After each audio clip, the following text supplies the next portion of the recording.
السلام علیکم زرار بھائی. میرے خیال سے ہمارا جو ہم نے گریس پیریڈ دیا تھا اپنے ممبران کو کہ جو تھوڑے لیٹ ہے وہ جوائن کر سکیں، وہ ختم ہو چکا ہے. اب ہم کلاس کا باقاعدہ آغاز کرتے ہیں.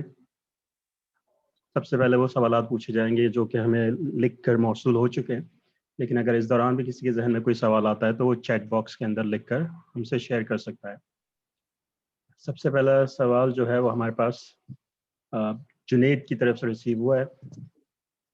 ان کا سوال ہے کہ زرار بھائی، تقدیر کا یہ تصور تو سمجھ آ گیا ہے کہ اللہ کا علم کامل ہے، قدیم ہے اور پہلے سے لکھا ہوا ہے کہ کون فلاں ٹائم پہ کیا عمل کر رہا ہوگا، لیکن عمل کا اختیار اللہ نے بندوں کو دے دیا ہے.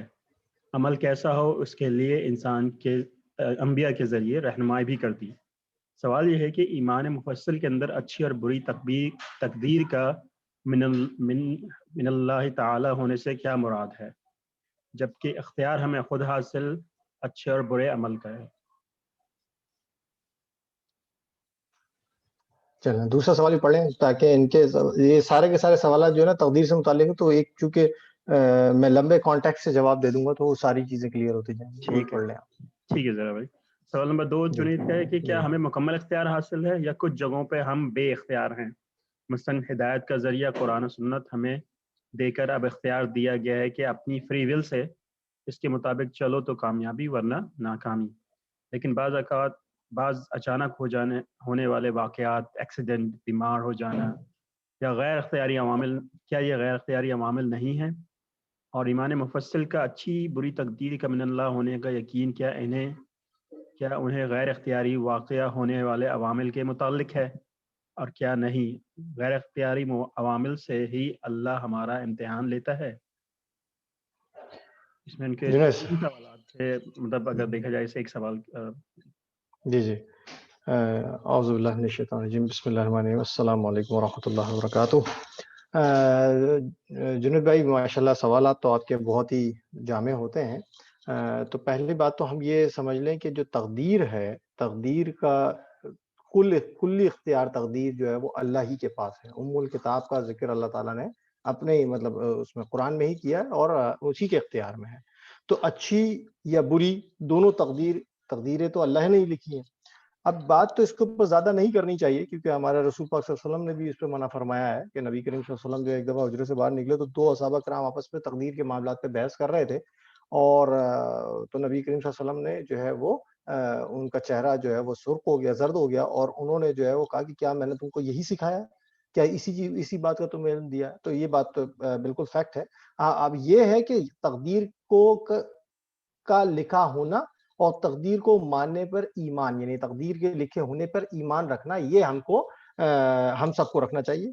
اب وہ تقدیر اچھی ہو یا بری ہو، یہ لکھی ہو یا نہیں لکھی ہو، یعنی لکھی ہو نہیں لکھی ہو نہیں بلکہ لکھی ہو ہماری قسمت میں، یہ اچھا لکھا ہے اختیار کا کرنا یا نہیں کرنا، یہ تمام باتیں تقدیر کے اندر ام الکتاب میں اللہ تعالیٰ نے درج کر دی جاتی ہیں.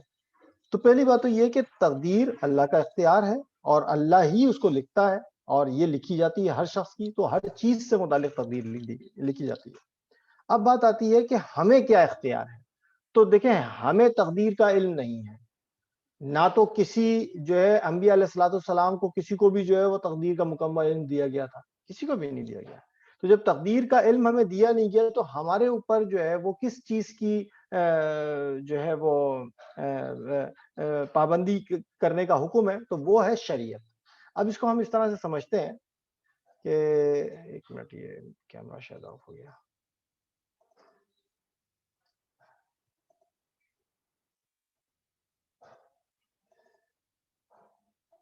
کہ حضرت موسیٰ علیہ السلام جو ہے سورہ کہف کے اندر، اگر آپ دیکھیں اصحاب کہف، سورہ کہف کے اندر جو واقعہ ہے کہ حضرت موسیٰ علیہ السلام جو ہے وہ حضرت خضر علیہ السلام سے ملے.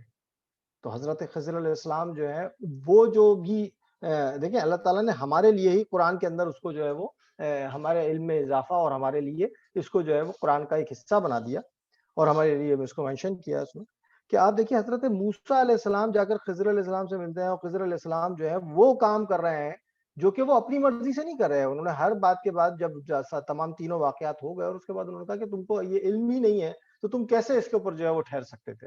تو لیکن میں اب تم کو اس کی حقیقت بتاتا ہوں. انہوں نے جب ان کو حقیقت بتائی حضرت موسیٰ علیہ السلام کو, تو وہ انہوں نے کہا کہ یہ تمام علم جو ہے وہ مجھے اللہ رب العزت نے دیا ہے. تو وہ کون سا علم تھا؟ کہ وہ تقدیر کے وہ معاملات تھے جو کہ حضرت خضر علیہ السلام کیے جا رہے تھے. اور جبکہ حضرت موسیٰ علیہ السلام جو ہے وہ ان سے جب اس بات کے اوپر آرگیومنٹ کر رہے ہیں کہ یہ آپ نے کیوں کر دیا, یہ تو کرنے کا, یہ تو نہیں کرنا چاہیے تھا, تو غلط بات ہو گئی, مطلب اس طرح تو آپ نے بچے کو قتل کر دیا, یہ تو غلط ہے, یہ کیوں کر دیا آپ نے, وہ معصوم بچہ تھا. تو وہ جو سوال کر رہے ہیں وہ کس پہ کر رہے ہیں؟ وہ شریعت کی بنا پر کر رہے ہیں. تو انسان کو جو حکم ہے کرنے کا وہ کیا ہے؟ شریعت کا حکم ہے. اور شریعت کے احکامات ہم کو کہاں سے ملے؟ ہم کو ملے اصحابہ کرام کے, وہ انبیاء علیہ الصلوۃ والسلام کی اس سے تعلیمات سے.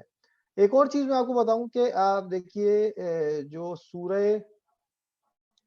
یہ ہے سورہ یوسف, اس میں جو ہے وہ حضرت یوسف علیہ السلام کے جو والد ہیں حضرت یعقوب علیہ السلام, ان کے ساتھ آپ دیکھیے کیا معاملہ ہے. وہاں پہ جو ہے وہ انہوں نے اس بات کا پوری صورت کے اندر اگر آپ دیکھیں گے نا, تو آیت نمبر 96 کے اندر جا کر کے جب اینڈ میں کلائمیکس ہو رہا ہے اور وہاں پہ جو ہے یہ سارے کے سارے جو ہے وہ جا رہے ہیں واپس حضرت یوسف علیہ السلام سے ملنے کے لیے جا رہے ہیں, تو وہاں پہ یہ آتی ہے آیت میں کہ جب خوشخبری دینے والا آپ پہنچا تو کرتا یعقوب علیہ السلام کے منہ پر ڈال دیا اور وہ بینا ہو گئے اور بیٹوں سے کہنے لگے کہ میں نے تم سے نہیں کہا تھا کہ میں خدا کی طرف سے وہ باتیں جانتا ہوں جو تم نہیں جانتے.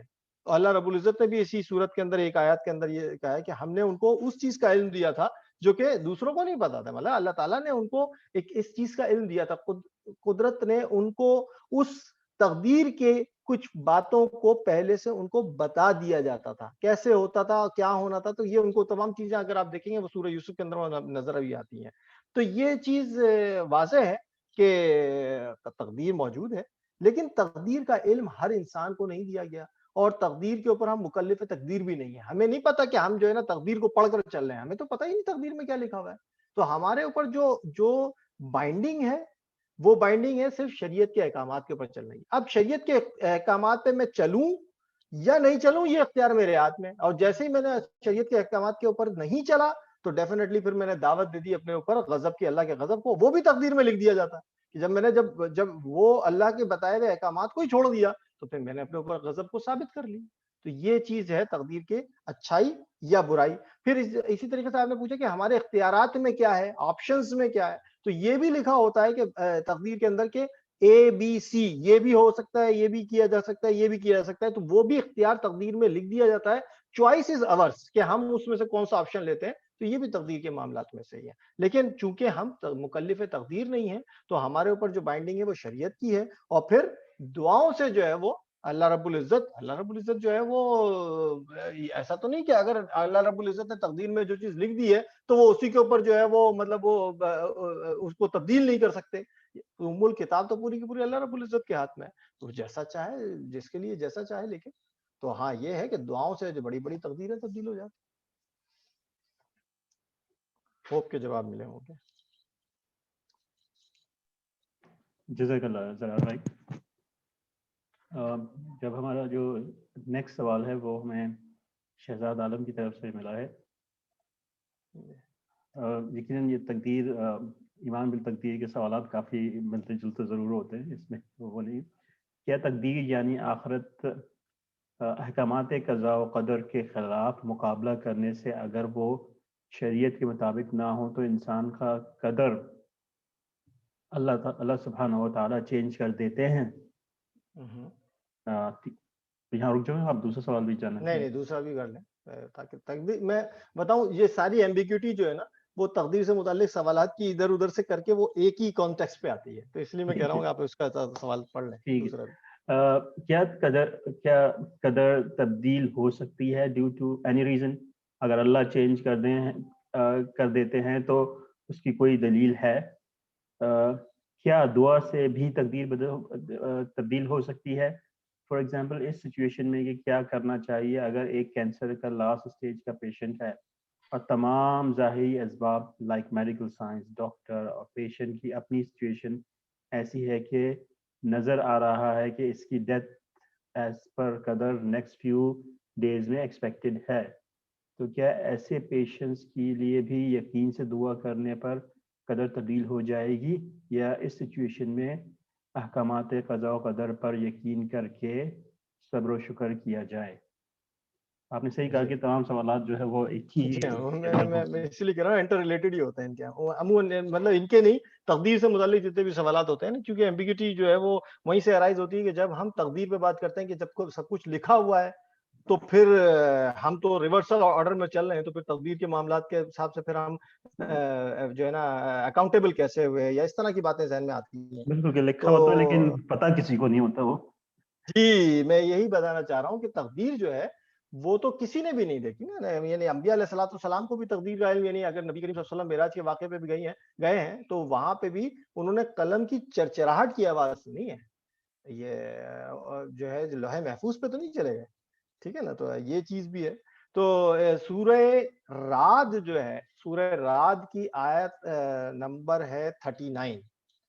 اللہ رب العزت فرماتے ہیں یمح اللہ ما یشاء و یثبت وعندہ ام الکتاب. خدا جس کو چاہتا ہے مٹا دیتا ہے اور جس کو چاہتا ہے قائم رکھتا ہے. یعنی جو چاہے اللہ کرے، لکھ دے یا مٹا دے کوئی بات، اور اسی کے پاس تو اصل کتاب ہے. یعنی ام الکتاب جو ہے، لوح محفوظ جو ہے، وہ تو اسی کے پاس ہے. تو لوح محفوظ کے اوپر لکھنا تقدیر کا، اور لکھنے کے بعد اس کو مٹا دینا، اس کو تبدیل کر دینا، یہ اللہ ہی کا کلی اختیار ہے. اب وہ کیسے ہوتا ہے یہ اللہ بہتر جانتا ہے. دعاؤں کے ذریعے آپ کرتے ہیں تو ظاہر سی بات ہے اللہ رب العزت جو ہے وہ آپ کی دعائیں سنتا ہے، وہ تقدیر کے فیصلوں کو تبدیل کرتے ہیں. لیکن ہمیں نہیں پتا کہ وہ کیا ہو رہا ہے. لیکن ظاہر سی بات ہے کہ جب وہ تقدیر وہاں تبدیل ہو گئی تو پھر ہم نے یہاں پہ کر لیا، لیکن وہ تبدیل ہوا نہیں ہوا یہ اللہ رب العزت بہتر جاتا ہے. لیکن اللہ رب العزت نے قرآن میں تو یہ بات بتا دی کہ اللہ چاہتا ہے تو جس کے لیے چاہتا ہے، وہ تقدیر میں کوئی چیز لکھی تھی، دیکھا کہ بندہ جو ہے وہ دعا کر رہا ہے کہ اللہ تعالیٰ میرے گناہوں کو معاف فرما دے اور اس کو جو ہے دوسری راہ کی طرف جو ہے موڑنا ہے، تو پھر اللہ تعالیٰ نے تقدیر کو تو مٹا دیا. اور اسی طریقے سے اللہ تعالیٰ جس کو چاہتا ہے قائم رکھتا ہے. یعنی کوئی چیز لکھ دی، اگر اس کے اوپر کسی قوم کے اوپر عذاب لکھ دیا، مسلط کر دیا، تو کیا وہ آ کر نہیں رہے گا؟ وہ آ کر رہے گا. اسی کے پاس تو اصل کتاب ہے. تو اللہ رب العزت جو ہے وہ اس کا کلی اختیار ہے اس معاملے کے اندر. یہ بات تو بالکل کیٹیگوریکلی جو ہے نا کلیئر ہے اس میں. اب آپ کا سوال جو ہے وہ یہ تھے کہ جیسے کہ سب سے پہلے آپ نے کہا کہ کیا تقدیر یعنی احکامات قضاء و قدر کے خلاف مقابلہ کرنے سے اگر وہ شریعت کے مطابق نہ ہو تو انسان کا قدر نصیب اللہ چینج کر دیتے ہیں. اچھا یہ بھی دیکھیے، یہ ایک بڑا آپ نے سوال جو کیا ہے اس پہ جو ہے وہ حضرت عمر رضی اللہ تعالیٰ عنہ شام کی طرف جو ہے نا وہ جا رہے تھے. اس کے لیے انہوں نے بھیجا اپنا ایک قافلہ کے شام کے اوپر جو ہے نا جہاد کے لیے بھیجا. تو وہاں پر جو ہے اس علاقے کے اندر وہاں پر تھی یہ ڈرافٹس کی جو ہے نا بیماری آئی ہوئی تھی. تو وہاں جو ان کے صحابی تھے، جیت صحابی، ان کا نام مجھے یاد نہیں آ رہا، تو عبداللہ بن ابن جراح ہے میرا خیال ہے. انہوں نے جو ہے وہ کہا کہ کیا کیا جائے، اگر ہم جاتے ہیں تو وہاں تو ڈارٹس کی بیماری آئی ہوئی ہے، تو سارے کے سارے مطلب وہاں پہ تو ایک طاعون پھیلا ہوا ہے، تو پھر تو سارے کے سارے جو مریں گے، تو کیا کریں، تو چلتے. تو سب نے پھر وہاں پہ جب مشورہ کیا تو انہوں نے کہا کہ نہیں جی، خلیفہ وقت سے پوچھا جائے. تو حضرت عمر رضی اللہ تعالیٰ عنہ کو فوراً جو ہے نا وہ اس کا رخا بھجوایا گیا اور ان سے کہا گیا کہ جو ہے وہ کیا کیا جائے اس سلسلے میں کہ یہاں تو ڈارٹس کی بیماری ہے. تو حضرت عمر رضی اللہ تعالیٰ عنہ نے کہا کہ جو جہاں ہے وہیں رک جاؤ، وہیں سے پلٹ جائے. اب واپس آئے تو واپس آ کر کے انہوں نے کہا کہ آپ نے حضرت عمر، آپ نے جو ہے وہ تقدیر کے خلاف کیا. اللہ رب العزت نے ہماری اگر تقدیر میں، ہماری قدر میں ہی جو ہے وہ موت لکھی تھی اور اسی طرح لکھی ہوئی تھی، تو آپ نے ہم کو اس سے روکا کیوں؟ ہم تو جہاد میں جاتے تو وہاں پہ شہید ہی ہوتے ہیں.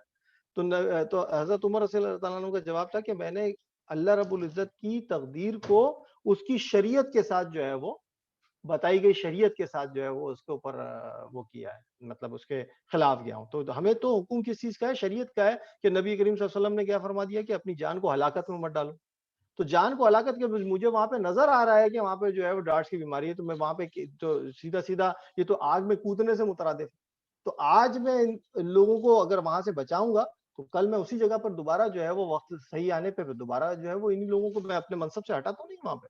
تو یہ چیز جو ہے وہ تقدیر کے خلاف. اب یہاں پہ وہی بس سوال میرا خیال ہے آپ کا کلیئر ہو رہا ہوگا کہ کیا تقدیر یعنی احکامات قضاء و قدر کا کے خلاف مقابلہ کرنا ہے. اب پہلی بات تو اگر ہم یہ کہیں کہ قضاء و قدر کے خلاف مقابلہ کرنا، ہمیں پتہ کیا ہے کہ قدر میں لکھا گیا ہے؟ ہمیں تو پتہ ہی نہیں. تو ہم مقابلہ اس کے خلاف کیسے کر رہے ہیں؟ تو ہم تو مقابلہ اس کے خلاف نہیں کر رہے، ہم اس کو یہ کہیں کہ کیا ہم شرعی احکامات کے ساتھ عمل کرتے ہوئے جو بھی کام کریں تو کیا ہم تقدیر کے خلاف بھی کام کریں تو وہ ایکسیپٹیبل ہوگا؟ تو میں یہ کہوں گا کہ اگر ہم شریعت کے مطابق کام کر رہے ہیں تو یہی شاید تقدیر میں لکھا ہوا ہے، اور تقدیر میں لکھا ہوا ہے تو پھر ہم تو صحیح جا رہے ہیں، تو پھر ہم تو اس کے اوپر آنسریبل ہی نہیں ہے۔ اس کو اس طرح سے بھی سمجھ لیجئے کہ ایک شخص جو ہے وہ گاڑی چلا رہا ہے اور جاتے ہی سامنے جو ہے وہ ایک کھائی نظر آ رہی ہے اس کو سامنے، اور اس کے بریک بھی اچانک اس نے جب بریک پہ پیڈل پہ پیر مارا پتہ چلا بریک جو ہے فیل ہے، تو اس کو تو اپنی موت سامنے نظر آ رہی ہے، وہ کیا کرے، کیسے اپنے آپ کو، تو اس کے اوپر حکم کیا لاگو ہوگا؟ کیا تو وہ پھر اسپیڈ سے گاڑی بھگا کر کے کھائی میں پھینک دے کہ بھائی جتنی تیزی سے آگے گرے گا تو فوراً ہی مر جائے گا؟ تو یہ تو نہیں ہے نا اس کو حکم، اس کو حکم کس چیز کا کہ اپنے آپ کو ہر صورت بچانا ہے۔ اب وہ بچاتے بچاتے اگر وہ گر گیا یا اس کی موت واقع ہو گئی تو وہ تو اس سے سوال یہ تو نہیں ہوگا کہ تو مرا کیوں، اس سے سوال تو یہ ہوگا کہ کیا اس نے شرعی احکامات کے مطابق اپنے بچانے کی کوشش کیا کی تھی۔ اچھا، آپ کا تیسرا سوال اس پہ یہ آ رہا ہے کہ آپ یہ کہہ رہے ہیں کہ کیا دعاؤں سے بھی قدر تبدیل ہو سکتی ہے؟ تو ہوتی ہی تبدیل قدر جو ہے وہ دعاؤں سے ہے، یہ تو میں نے آپ کو حوالے سے بھی بتا دیا۔ فار ایگزامپل اس سچویشن میں کہ کینسر کا مریض ہے اور جو کہ لاسٹ سٹیج کا ہے، تو یہ تو انسان ایکسپیکٹ کر رہا ہے نا کہ لاسٹ سٹیج کا مریض ہے، اور وہ ایکسپیکٹ کر رہا ہے کہ یہ بندہ جو ہے وہ شاید جو ہے مر جائے گا، زیادہ عرصے نہیں رہے گا، تو انسان ایکسپیکٹ کر رہا ہے، اس کو پتا تو نہیں ہے، ہو سکتا ہے بالکل ایسا ہی ہوگا کہ ہو سکتا ہے کہ اسی بیماری کے تحت ہی مرے، لیکن کسی کو کیا پتا، اس کا تو کسی کو پتا ہی نہیں ہے، کیونکہ اللہ رب العزت نے موت کا تعلق صرف اور صرف بیماری سے تو نہیں رکھا، اور اسی بیماری سے جو نظر آ رہی ہے لوگوں کو تو ایسا تو ہے نہیں۔ تو اس لیے یہاں پر یہ کہہ رہے ہیں کہ جو ہے نا وہ مریض ہے اور اس کے لیے کیا کیا جائے، اور کیا ہم اس کے لیے پھر بھی دعا کریں؟ تو دعا ہی کرنے کا حکم ہے ہمیں، اور ہمیں کرنی پڑے گی اور کرتے رہنا چاہیے، اور اسی کی بیسس پر اللہ رب العزت اگر اس کی تقدیر جو ہے وہ تبدیل کر دے تو ہو سکتا ہے کہ وہ بالکل صحیح ہو جائے، مطلب ہو سکتا ہے کہ اس سے اس کی موت نہ ہو، تو پھر آپ کیا کہیں گے کہ وہاں پہ تو انسان کو نظر آ رہا تھا کہ وہ تو اس کی موت ہی اس طرح سے لکھی ہوئی تھی، لیکن وہ تو انسان ایکسپیکٹ کر رہا ہے نا، تقدیر کے فیصلوں کو تو نہیں پڑھ پا رہا۔ یہ ہے اس کا سبب۔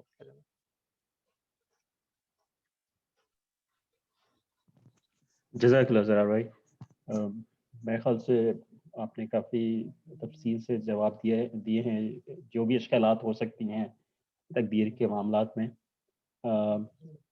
لیکن پھر بھی اگر کسی کے ذہن میں کوئی سوال اچھا، ایک اور ہے۔ بھی چیز، سوری ریحان بھائی، ایک اور چیز بھی بتا دوں، ایک چیز ہے کہ نبی کریم صلی اللہ علیہ وسلم نے دعا استخارہ کو بہت، مطلب جیسے کہتے ہیں نا بہت مسلسل جو ہے دعا استخارہ کو اپنے اس میں شامل کرنے کے لیے کہا ہے کہ ہر شخص جو ہے وہ اس کو پڑھتا رہے، ہر مسلمان۔ تو اس کے لیے اگر آپ اس کو بھی پڑھیں تو اس میں کیا لکھا ہوا ہے کہ اللہم انی استخیرک بعلمک واستقدرک بقدرتک واسألک من فضلک العظیم۔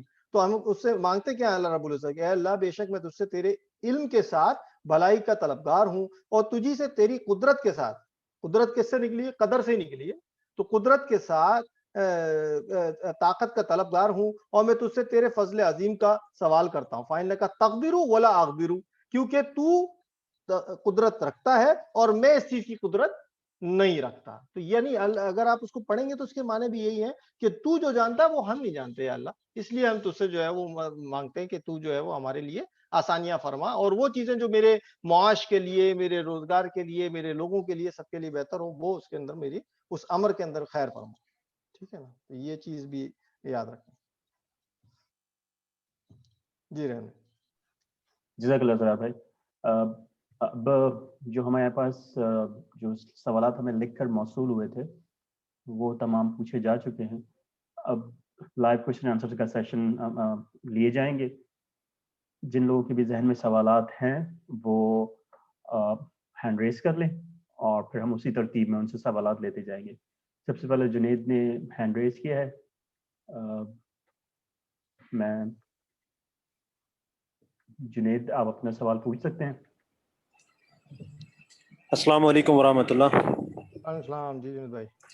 جی زرار بھائی، میں نے نا لیکچر سے پہلے کچھ اور سورسز سے جو ہے وہ میں یہ والا کیا دعا سے تقدیر بدل سکتی ہے اس کو سرچ کر رہا تھا، تو ایک جگہ پہ جو ہے وہ مجھے یہ سننے کو ملا کہ یہ جو ہے نا ہم اس طرح نہیں کہہ سکتے کہ دعا سے تقدیر بدل سکتی ہے، کیونکہ تقدیر جو ہے اللہ رب العزت کا جو ہے وہ کامل اور قدیم مطلب علم ہے، اور وہ پہلے سے لکھا ہوا ہے، مطلب اللہ پاک پہلے سے جانتے تھے۔ اگر ہم یہ کہیں کہ دعا سے تقدیر بدل گئی ہے تو پھر یہ لازم آئے گا یا یہ جیسچر جائے گا کہ معاذ اللہ پہلے جو اللہ کا علم جو تھا وہ اور تھا اور بعد میں جو اللہ کو مطلب یہ مطلوب ہوا کہ اس کے لیے تبدیل کرنا چاہیے. تو ایسا نہیں کہنا چاہیے, بلکہ اس کی یہ مطلب صورت ہے کہ آپ یہ کہیں کہ اگر کسی نے دعا کرنی ہے تو یہ بھی اللہ کی اس اسکیم کے اندر لکھا ہوا ہے کہ اگر کسی بندے کو کوئی تقاضا آ گیا دعا کا یا کوئی ضرورت محسوس ہوئی ہے دعا کرنے کی, تو یہ چیزیں اس کا ایمان ہونا چاہیے کہ یہ چیزیں پہلے اللہ کے پاس لکھی ہوئی ہیں. مجھے ضرورت مطلب کوئی تقاضا تھا تو میں شریعت نے مجھے یہ راستہ بتایا کہ میں نے دعا مانگنی ہے اور دعا سے جو ہے وہ مطلب چیز مجھے حاصل ہوگی, اس کا درست پاتھ یہ ہے. بلکہ یہ نہیں کہ مطلب دعا کے ساتھ جو ہے وہ تقدیر بدل گئی ہے, ایسا نہیں کہنا چاہیے, بلکہ یہ کہنا چاہیے کہ یہ جو دعا ہے یا کوئی بھی ہمارا عمل ہے یہ پہلے سے اللہ کی اسکیم کا حصہ ہے.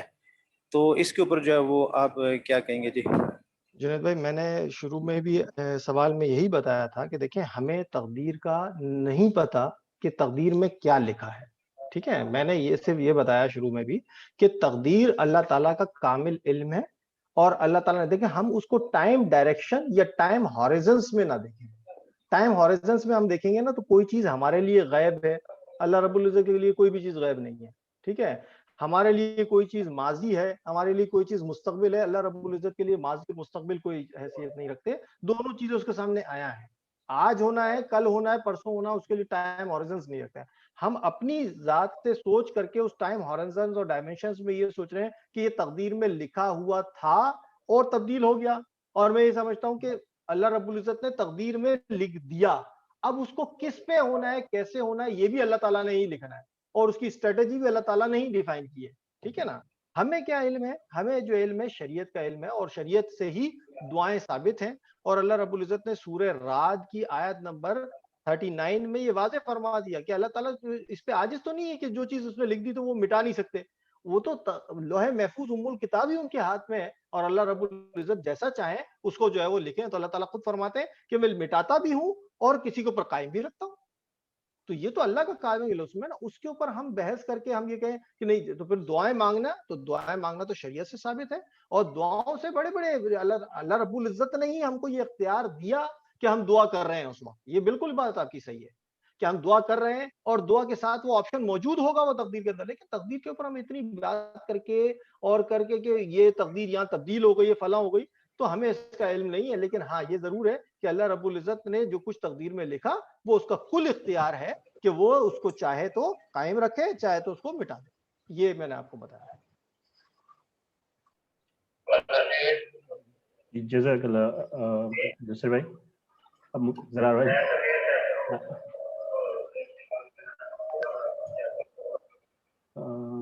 سوری میں میوٹ کرنے کی کوشش کر رہا ہوں لیکن ہو نہیں پا رہا ہے. اوکے جی ذرا بھائی. ہمارے پاس ایک سوال ہمارے پاس آیا ہے ذرا بھائی, جس میں طارق ہیں جو ہم سے یہ پوچھنا چاہ رہے ہیں کہ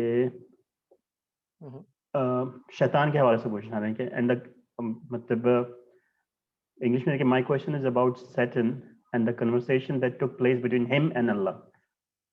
Was Satan rejection muqaddar, and Satan's enmity between mankind and Satan through hidden organization muqaddar? مطلب وہ جو ابلیس کا واقعہ ہے کہ جو اللہ تعالیٰ کی دربار سے مطلب جنت سے اسے نکالا جاتا ہے, یا اللہ تعالیٰ کے دربار میں سے اسے نکالا جاتا ہے, اور پھر اس کے بعد جو ہے وہ اس کی جو ایک دشمنی کا وہ اپنا اظہار کرتا ہے انسانوں کے لیے. تو شیطان کا نکالا جانا, سب سے پہلے ان کا سوال ہے کہ کیا یہ اس کا مقدر تھا, اور دوسرا جو شیطان نے جو دشمنی ہے شیطان کے اور انسانوں کے درمیان, یہ بھی کیا مطلب تھرو ہڈن آرگنائزیشن, کہ یہ بھی جو ہے یہ مقدر ہے؟ دیکھیں طارق بھائی, لگتا تو کچھ ایسا ہی ہے کہ اللہ رب العزت نے یہ جو آدم علیہ السلام اور ابلیس کا جو واقعہ ہے قرآن میں 7 مقامات پہ مختلف اینگلز اور ڈائمینشن سے جو ہے وہ اس کو مینشن کیا ہے. کہیں حیا کا پہلو واضح کیا ہے, کہیں جو ہے وہ ابلیس کی اینیمیٹی کا ذکر ہے, کہیں جو ہے وہ اللہ رب العزت کے ساتھ جو اس نے جو ہے وہ گفت و شنید میں جسے کہتے ہیں نا جو اڈامنٹ ہو رہا ہے اور اس کے بعد تکبر کا ذکر آتا ہے، تو یہ مختلف انداز سے جو ہے نا وہ اللہ رب العزت نے اس کو ہر ڈائمنشن سے واضح کیا ہے. لیکن ایک بات تو بالکل کلیئر ہے کہ جب اللہ رب العزت نے انسان کو یعنی زمین پہ خلیفہ بنانے کا جو ہے وہ ارادہ کیا، تو اللہ رب العزت نے اس ارادے کا ذکر جو ہے وہ فرشتوں کے سامنے بھی کیا، جس کا ذکر جو ہے وہ سورہ بقرہ میں بھی آتا ہے نا کہ ہم نے جو ہے وہ زمین پہ جو ہے خلیفہ بنانے کا ارادہ کیا ہے. تو فرشتوں نے سوال کیا اللہ رب العزت سے. اب وہ سوال کس بیسس پہ کیا؟ اس کا مطلب ہے کہ ان فرشتوں کو پہلے بھی ایسا کوئی ایکسپیرینس تھا جس کی بیسس پر انہوں نے جو ہے وہ یہ سوال کیا.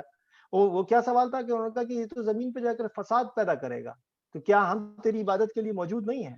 اس کا مطلب ہے کہ اس سے انسان سے پہلے بھی زمین پہ کوئی مخلوق تھی. اب کوئی مخلوق سے عموماً تو یہی جو ہے وہ علماء حضرات جو ہے وہ لیتے ہیں کہ شاید اجنہ ہی تھے، اور وہ ان جنوں کے درمیان بھی جو ہے نا بغاوت ہی چلتی رہی.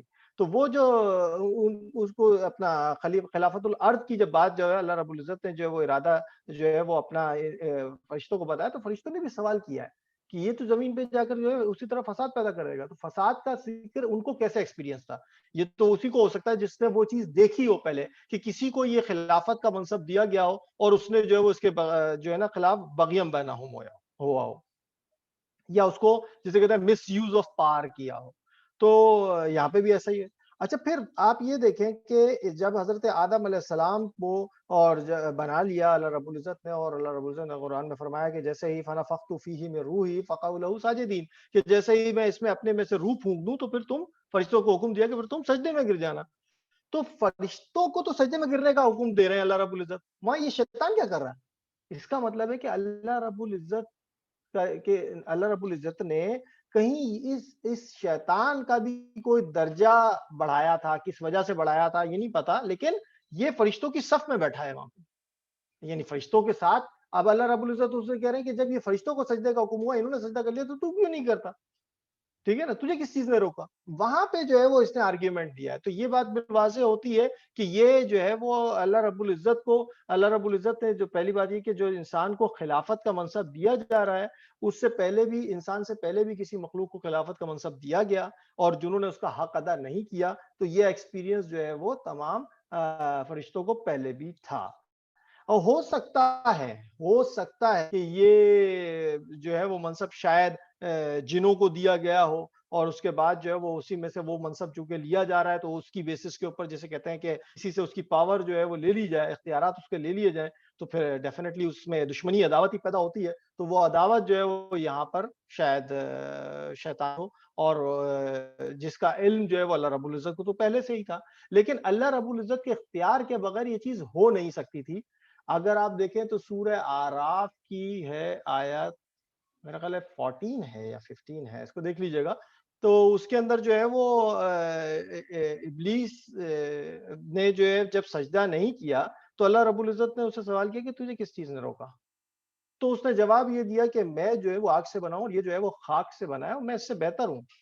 تو اللہ رب العزت نے کہا کہ اچھا کہ تجھے یہ اختیار کس نے دیا تھا کہ تو یہ ڈیفرنسز نکالا؟ اگر آپ دیکھیں گے تو سورہ اعراف کی آیت نمبر 11 سے یہ واقعہ شروع ہوتا ہے، اور اس میں جو ہے وہ آگے جا کر کے جو ہے نا 25 یا 26 آیت پہ جا کے یہ ختم ہوتا ہے شاید. تو وہاں پر جو ہے نا یہ تمام چیزیں ہو رہی ہیں. لیکن یہ جو ابلیس ہے، اس نے جو ہے وہ اللہ رب العزت سے وہاں پہ اجازت مانگی کہ اگر آپ مجھے اجازت دیں، یعنی اگر آپ جو ہے وہ آج مجھ سے سوال کیوں کر رہے ہیں، جب اللہ رب العزت نے جو ہے وہ ان سے سوال کیا ہے، ابلیس سے سوال کیا ہے کہ تو نے ایسا کیوں کیا، تو یہ تو اس نے سمجھ گیا کہ اب تو میرا کام ہو گیا، میں نے جو ہے وہ اللہ کے حکم کو نہیں مانا، تو مجھے میرا تو میں سوال کا جواب کیا دے سکوں گا. تو اس نے کہا کہ یا اللہ آج مجھ سے کیوں سوال کر رہا ہے؟ مجھ سے تو سوال اسی دن کیجیے گا جب تمام مخلوقات سے سوال و جواب کیے جائیں گے. جب تمام مخلوقات سے سوال کریں گے تو مجھ سے بھی سوال کر لیجیے. اللہ رب العزت نے اس کو اجازت دی کہ ٹھیک ہے، تو اس سے بھی سوال جواب اسی وقت تک کیے جائیں گے. جب اس نے یہ اللہ رب العزت سے یہ اپنے لیے گرانٹ کرا لی، اس کے بعد اللہ رب العزت کو چیلنج کرتا ہے کہ میں اس کو پھر اب کامیاب نہیں ہونے دوں گا انسان کو. اب آپ دیکھ لیجئے، اس کو بھی پتا تھا کہ اگر جب تک کہ اللہ رب العزت اس کو جو ہے وہ اس چیز کی اجازت نہیں دیں گے تب تک کہ تو وہ کچھ بھی نہیں کر سکتا. تو یہ تو جو ہے نا ظاہر سی بات ہے کہا جاتا ہے کہ وہ شروع میں کہیں جو ہے وہ جب فرشتوں کی صف میں بیٹھا ہے تو اس کا مطلب ہے کہ وہ کہیں اچھی اس میں بھی تھا، عبادت گزاروں میں بھی ہوگا، لیکن جب اس نے اللہ رب العزت کے احکامات کو توڑ دیا تو اس کے بعد تو پھر جو ہے وہ جہنم کی طرف اس کا وہ ہو گیا، اور پھر وہ دشمنی عداوت تو میں نے آپ کو بتا دی کہ ہو سکتا ہے کہ وہ پہلے جو ہے وہ انسانوں سے پہلے شاید جنوں کے پاس یہ خلافت ہو۔ ٹھیک ہے جزاک جی بھائی۔ سر۔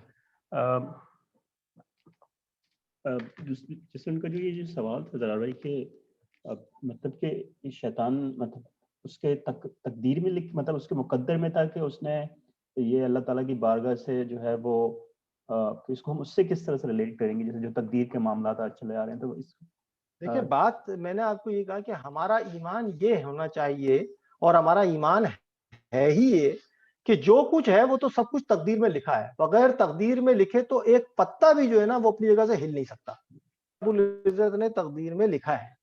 میں نے پھر ٹائم ہاریزنس کو آپ نہ دیکھیں کہ ہم ٹائم ہاریزنس چیک کرتے ہیں کہ ہمارا آج ہمارے لیے یہ ماضی ہے، یہ حال ہے، یہ مستقبل ہے۔ اللہ رب العزت نے پورا کا پورا اس کا ایک جو ہے نا ڈیوائن پلان ہے اللہ رب العزت کا، کب ہے کیسے ہے یہ تو کسی کو بھی نہیں بتایا نا اللہ رب العزت نے، یعنی اپنے انبیاء علیہ السلام کو نہیں بتایا، تو اس کے اوپر تو ہم نہیں بات کر۔ ہاں یہ ضرور ہے کہ اللہ رب العزت کے علم میں تھا، اللہ رب العزت نے تقدیر میں بھی لکھا ہوا، ورنہ تو اگر ایسا نہیں تھا تو خلافت پھر انسانوں کو ملی کیسے؟ میں یہ بتانا چاہ رہا ہوں کہ انسانوں کو خلافت کیوں دی اللہ رب العزت نے؟ تو اللہ رب العزت نے جب خلافت کا منصب انسان کو دینے سے پہلے جو ہے وہ اپنے ارادے کا اظہار جو ہے وہ فرشتوں کے سامنے کیا ہے، تو فرشتوں کو پہلے سے ایکسپیرینس ہے، اس کا مطلب پہلے کہیں کسی اور کو بھی دیا گیا تھا، تو اس کا مطلب کن کو دیا گیا تھا؟ تو یہ سب معاملات تقدیر کے اندر لکھے ہوئے، کیسے لکھے ہوئے ہیں، کیا ہونے ہیں، کب ہونے ہیں، یہ اللہ رب العزت کا کل اختیار ہے، وہ جانتا ہے، لیکن لکھے ہوئے سارے معاملات ہیں۔ جزاک اللہ ذرا بھائی۔ مقبول اسحاق صاحب آپ اپنا سوال پوچھ سکتے ہیں۔ جی مقبول بھائی۔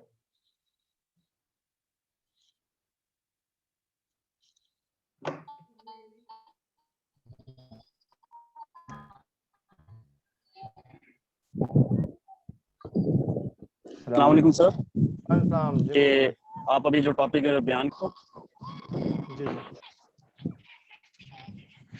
تفسیر میں پڑھا تھا جس میں یہ لکھا ہوا تھا کہ آدم علیہ السلام کی جو ہے پیدائش سے 2000 سال قبل جو ہے جنات کا بسیرا تھا اس دنیا میں، تو اس جنات کے بسیرے میں جو اسٹرانگ قبیلہ تھا جو شیطانیت کی ٹاپ سطح پر تھا، یعنی کہ میں مفہوم لب لباب سمجھا رہا ہوں، ذرا مطلب بتا رہا ہوں جو میں نے پڑھا سر، کہ اس آپ میں کی آواز ابلیس کٹ کا جو کٹ کے آ رہی خاندان تھا ہے وہ بہت مقبول بھائی، اسٹرانگ ذرا تھا، ٹھیک ہے؟ آرام سے مقبول بھائی آرام سے بولیں کہ آپ کی آواز بیچ بیچ میں آف ہو جا رہی ہے۔ سر ابھی آ رہی ہے کلیئر؟ جی جی جی جی سر میں نے ایک تفسیر میں پڑھا تھا کہ آدم علیہ السلام کی پیدائش سے قبل 2000 سال قبل زمین پر جنات کا بسیرا تھا، تو اس میں جو تھا ابلیس اور ان کا خاندان بھی تھا، اس کی پوری ایک ڈیٹیل بتائی گئی تھی، ٹھیک ہے؟ اس پر جنات کی جو ہے یعنی کہ اللہ تعالیٰ سے جو ہے وہ عداوت، یعنی کہ انہوں نے زمین پر اتنا فرشتوں کو حکم دیا کہ جاؤ اور ان کو سبق سکھاؤ، اور اس دوران یعنی کہ ابلیس کو قید کیا گیا، اور اس ابلیس کو قید کر کر بارگاہ الہی میں لایا گیا۔ بارگاہ الہی میں جب اس کو پیش کیا گیا تو اللہ تعالیٰ نے یعنی کہ اس پورے جنات میں سے جب شر بڑھا تو اللہ تعالیٰ نے تباہ و برباد کر کے اس کو زندہ پکڑنے کا حکم دیا، اور جب یہ بارگاہ الہی میں حاضر کیا گیا تو اللہ اور فرشتوں نے اس کی تربیت کرنا شروع کی، اور اس کی تربیت اللہ پاک نے اس کو اتنا عدت اور علم کی بدولت میں اتنی اللہ تعالیٰ نے اس کو یعنی کہ وہ دیا کہ اس کا پہلے آسمان پر متقی، عابد، زاہد، اس طرح کے اس کے تقوی بڑھتے گئے، یعنی کہ اس کی کیٹیگری اور اس کے ٹائٹل بڑھتے گئے، اور ایک مقام سر ایسا آیا جس پر اللہ تعالیٰ نے اس کو فرشتوں کا انسٹرکٹر مقرر کر دیا۔ تو یہ واحد پرسنالٹی تھی جس کے بارے میں یعنی کہ یہ کہا جاتا ہے کہ یہ جنت کے داروغہ تھا، آتا جاتا رہتا تھا، تو لوح محفوظ پر جس پر اللہ تعالیٰ نے تقدیر اور یہ سب چیزیں لکھی ہوتی ہیں، ایک دن اس نے ایک عبارت پڑھی جس کا یعنی کہ اس تفسیر میں لکھا ہوا تھا سر، کہ جس پر لکھا ہوتا اعوذ باللہ من الشیطان الرجیم، یعنی کہ ہم ایک بندے کو دنیا سے یعنی کہ اٹھا کر ایک ایسے مقام پر اتنا کچھ نوازیں گے اور وہ ہمارے ایک حکم کی فرما برداری نہیں کرے گا جس کی وجہ سے ہم اس کو جنت سے نکال دیں گے. ٹھیک ہے سر, اس نے یہ عبارت پڑھی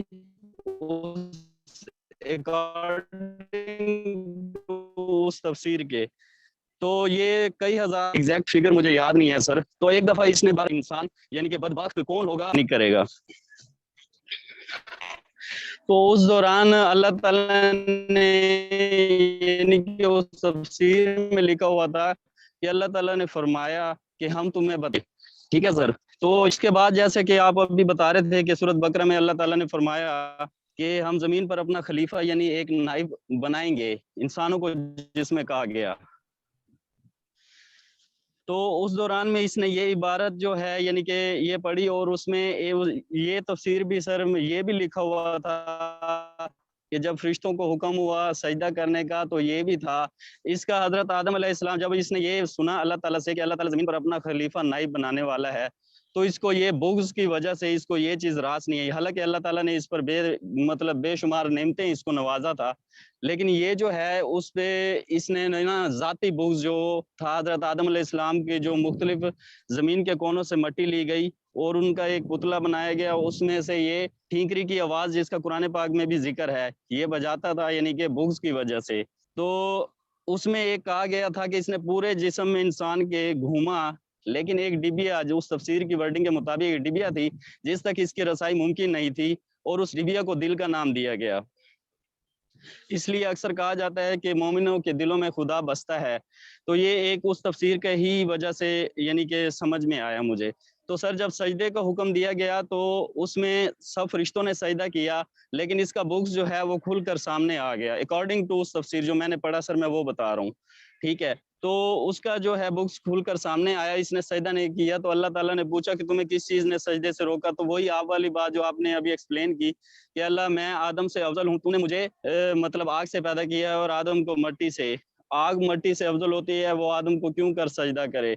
تو فرشتوں نے اس کی یہ حالت دیکھی جب انہوں نے دوسرا سجدہ فوراً کیا. اس وجہ سے کہا جاتا ہے سر کہ نماز کی ہر رکعت میں 2 سجدے ہوتے ہیں. ایک تو اس وجہ سے کہ آپ صلی اللہ علیہ وسلم کا حکم ہے یعنی کہ آپ صلی اللہ علیہ وسلم نے وہ عمل کیا. دوسرا یہ کہ پہلا سجدہ شکر تھا جو فرشتوں نے ادا کیا, اور دوسرا پہلا سجدہ حکمیہ تھا جو فرشتوں نے کیا. دوسرا فرشتوں نے جب اس کی حالت دیکھی کہ اس نے اللہ کے حکم کی عدولی کی, تو اس ٹائم فرشتوں نے فوراً سجدہ شکر کیا کہ شکر ہے ہم میں سے یہ غلطی کسی نے نہیں کی. حالانکہ اس کو اللہ پاک نے بہت زیادہ نوازا تھا, لیکن اس کی حکم عدولی کی وجہ سے اللہ نے اس کو جنت سے نکال کر لعنت کا مستحق ٹھہرایا. اور پھر اس نے مہلت مانگی کہ اللہ مجھے اتنی مہلت دے کے روز محشر تک معاذ اللہ ثم معاذ اللہ, اس نے اللہ تعالیٰ کو چیلنج کیا کہ میں روز محشر تک تیرے آنے والے لوگوں کو مطلب ورگلاتا رہوں گا. تو اللہ پاک نے فرمایا کہ جو میرے ہوں گے وہ میرے ہی رہیں گے. ٹھیک ہے. وہ جتنے گناہ بھی کریں گے میں انہیں بخش دوں گا, اور جو تیرے ہوں گے ان کا جو ہے حال میں تیرے ساتھ کروں گا. یہ سر میں نے ایک پوری لب لباب آپ کو ایک ڈیٹیل جو میں نے پڑھی تھی میرے ذہن میں تھی, میں نے بتا دی, پلیز اس میں ایڈ کر دیں. جزاکم اللہ خیر. مقبول بھائی آپ کی جو بات تھی نا, ان میں کچھ باتیں صحیح بھی ہیں, کچھ باتیں تو میں نے بھی پڑھی تھی, لیکن چونکہ اس کی اتھینٹسٹی ہے جیسے کہتے ہیں نا ویلیڈیٹی اتنی زیادہ نہیں ہے. جب ہم قرآن سے اس کو دیکھتے ہیں نا, جیسے آپ نے ابھی یہ بات کہی کہ وہاں پہ جو ہے وہ اللہ رب العزت نے فرمایا کہ کچھ وہ لوگ جو میرے اپنے ہوں گے, اب وہ جتنے بھی گناہ کر لیں گے میں ان کو معاف بھی کر دوں گا. تو ایسا نہیں ہے, کیونکہ دیکھیں قرآن کے اندر جو چیزیں لکھی ہوئی ہیں نا, اگر اس کی ویلیڈیٹی نہیں ہونا تو ان باتوں کے اندر کہیں نہ کہیں جس بندے نے تفسیر لکھی ہے اس کی باتیں بھی اس میں ایڈ ہو جاتی ہیں, جو کہ ممنوع ہے, مطلب منع ہے. میں نے تو یہ بھی پڑھی ایک تفسیر میں کہ جب زمین کے اوپر فساد فی الارض پیدا ہو رہا تھا تو اس زمانے میں جنوں کے خلاف, ان جنوں کے خلاف جو کہ باغی ہوئے ہوئے تھے, جو بغیم بینام ہوئے ہوئے تھے, ان کے خلاف جو ہے وہ یہ ابلیس جو ہے وہ فرشتوں کے ساتھ مل کر کے ان کے خلاف جہاد کیا تھا. اس لیے جو ہے وہ اس کا درجوں کو بڑھا دیا گیا. تو میں نے یہ بھی پڑھا ہے, لیکن مجھے اس کی اتنی زیادہ چونکہ مختلف آراء مختلف علماء کی ہیں, اس وجہ سے میں اس کے اوپر بات نہیں کرتا. ہاں یہ ضرور ہے کہ جتنی بات قرآن کے اندر اور احادیث سے ہمیں ملی ہم اسی تک رہیں تو زیادہ بہتر ہے. آپ کی بات صحیح ہے, اس میں بہت سی چیزیں صحیح بھی ہیں جو کہ قرآن سے کانٹراڈکٹ نہیں کرتی, میں اس کو ایکنالج کروں گا. لیکن کچھ باتیں جیسے اینڈ میں آ کر کے جب یہ آ جاتی ہے نا, جیسے ابھی میں نے حوالہ بھی دیا آپ کو, تو وہاں پہ اللہ رب العزت سے جب اس نے مکالمہ کیا تو اللہ رب العزت سے اس نے چیلنج, اللہ رب العزت کو اس نے یہی دیا. سورہ اعراف کی آیات نمبر 11 سے آپ پورا واقعہ پڑھ لیجئے, 11 سے لے کر 23 تک کے, ٹھیک ہے نا. تو وہاں پہ اس نے جو ہے نا سب سے اس نے چیلنج یہ دیا کہ اللہ اس آدم کی وجہ سے تو نے جو ہے نا مجھے جو ہے وہ جنت سے نکالا ہے، تو اب جو ہے وہ میں اس کو کامیاب نہیں ہونے دوں گا. یعنی آدم کو تو سے مراد آدم علیہ السلام ہی صرف نہیں تھے، بلکہ یہ اور اب جو ہے نا میں ان کے آگے سے، پیچھے سے، دائیں سے، بائیں سے ان کے راستے میں آؤں گا اور ان کو بیٹھوں گا. تو اللہ رب العزت وہاں پہ خود فرما رہے ہیں کہ وہ اور اس کا قبیلہ تم کو دیکھتا وہاں سے جہاں تو تم اس کو دیکھ بھی نہیں سکتے. اور اس نے اللہ رب العزت کو چیلنج دیا کہ میں اس کو کامیاب نہیں ہونے دوں گا. جب اللہ رب العزت کو اس طرح کا چیلنج دیا تو اللہ رب العزت کا غضب ہے اس آیت کے اندر. اللہ رب العزت فرماتے ہیں کہ پھر جو بھی ان میں سے تیرا ساتھ دے گا تو میں جنوں سے اور انسانوں سے جہنم کو بھر دوں گا. یہاں پہ تو معافی کا یہ تو چکر ہی نہیں ہے کہ جو پھر گناہ کرتا رہے تو پھر وہ اللہ کے بندے ہوں گے. نہیں، ہاں اللہ کے بندوں کا اس نے اعتراف کیا کہ چند ایک کے علاوہ میں سب کو بہکاؤں گا، سب کو بہکا کے علاوہ جو تیرے بندے ہیں ان کو میں نہیں بہکا سکوں گا، ان پہ میری دسترسی نہیں ہے. تو وہ بندے کون ہیں؟ وہ تو یہ انبیاء علیہ الصلوۃ والسلام، پھر صدیقین، شہداء اور یہ صالحین، یہ تمام جو درجات اللہ تعالیٰ نے فرمایا یہ اللہ کے بندے ہیں نا. یہ بات ہے اس میں. جزاک اللہ. ذرا بھائی ہمارے پاس اب مزید کوئی ہینڈ ریز تو نہیں ہے. میں موقع دوں گا اگر کسی کے ذہن میں کوئی سوال ہے تو وہ ہینڈ ریز کر سکتے ہیں اور اپنا سوال پوچھ سکتے ہیں. جیسے کہ ہم نے شروع میں ہی کہا تھا کہ یہ جو ایمان بالقدر کے جو زیادہ تر سوالات ہوتے ہیں وہ ان کی شکلات تقریباً ایک ہی جیسی ہوتی ہیں. تو ہوپ فلی جو شروع میں ڈسکشن ہے اس سے بہت سارے لوگوں کو ایمان بالقدر کے حوالے سے جو ہے وہ کلیریفیکیشن ہو گئی ہوگی. لیکن اگر ابھی بھی کسی کے ذہن میں کوئی اشکال ہے، کوئی دوسرا سوال آتا ہے تو ضرور پوچھ سکتے ہیں. لائیو کویشچن آنسر سیشن کا. جی صاحب. السلام علیکم سر. جی جی وعلیکم السلام. اچھا سر، ایک اس میں تھوڑی سی مزید آپ کی رہنمائی چاہیے ہوگی اس بات سے. یہ جو پوری ڈیٹیل ابھی آپ نے بتائی سر، اور یہ جو سجدہ حکمیہ اور سجدہ شکریہ جو یعنی کہ فرشتوں نے کیا، پہلا اللہ کے حکم سے، دوسرا شیطان کے انکار کی وجہ سے کہ شکر ہم میں سے یہ غلطی نہیں کی کسی نے، اس میں آپ کتنے % ایگری ہیں یا دیکھیں اس کے بارے میں آپ کا سر کیا نالج ہے؟ جو پہلا والا جو سجدہ ہے اس کے بارے میں تو قرآن بھی جو ہے وہ کہتا ہے ایکسیپٹ میں اللہ رب العزت نے وہ حکم دیا تھا. وہ سجدہ حکمیہ جو ہے وہ تو اللہ رب العزت نے قرآن کے اندر مختلف جہاں پہ بھی آدم علیہ السلام اور ابلیس کا جو واقعہ ہے 7 مقامات میں نے بتایا نا، 7 مقامات پہ قرآن کے اندر آیا ہے. سورہ بقرہ میں بھی آیا ہے، پھر یہ اس کے اندر بھی آیا ہے، سورہ اعراف میں بھی آیا ہے، سورہ بنی اسرائیل میں بھی آیا ہے، بہت سی جگہوں پر آیا. 7 مقامات پہ آیا. تو وہ پہلے سجدے کا تو ذکر ہے. دوسرے سجدے کا ذکر جو آپ کہتے ہیں وہ شاید سے بنی اسرائیل میں ملتا ہے، سورہ بنی اسرائیل، سورہ اسراء کے اندر شاید ملتا ہے اس کا ذکر. تو ہو سکتا ہے وہ ہو، اس میں کوئی وہ نہیں ہے، کیونکہ فرشتے جو ہیں وہ تو اللہ رب العزت کی حکم کے خلاف تو جاتے ہی نہیں.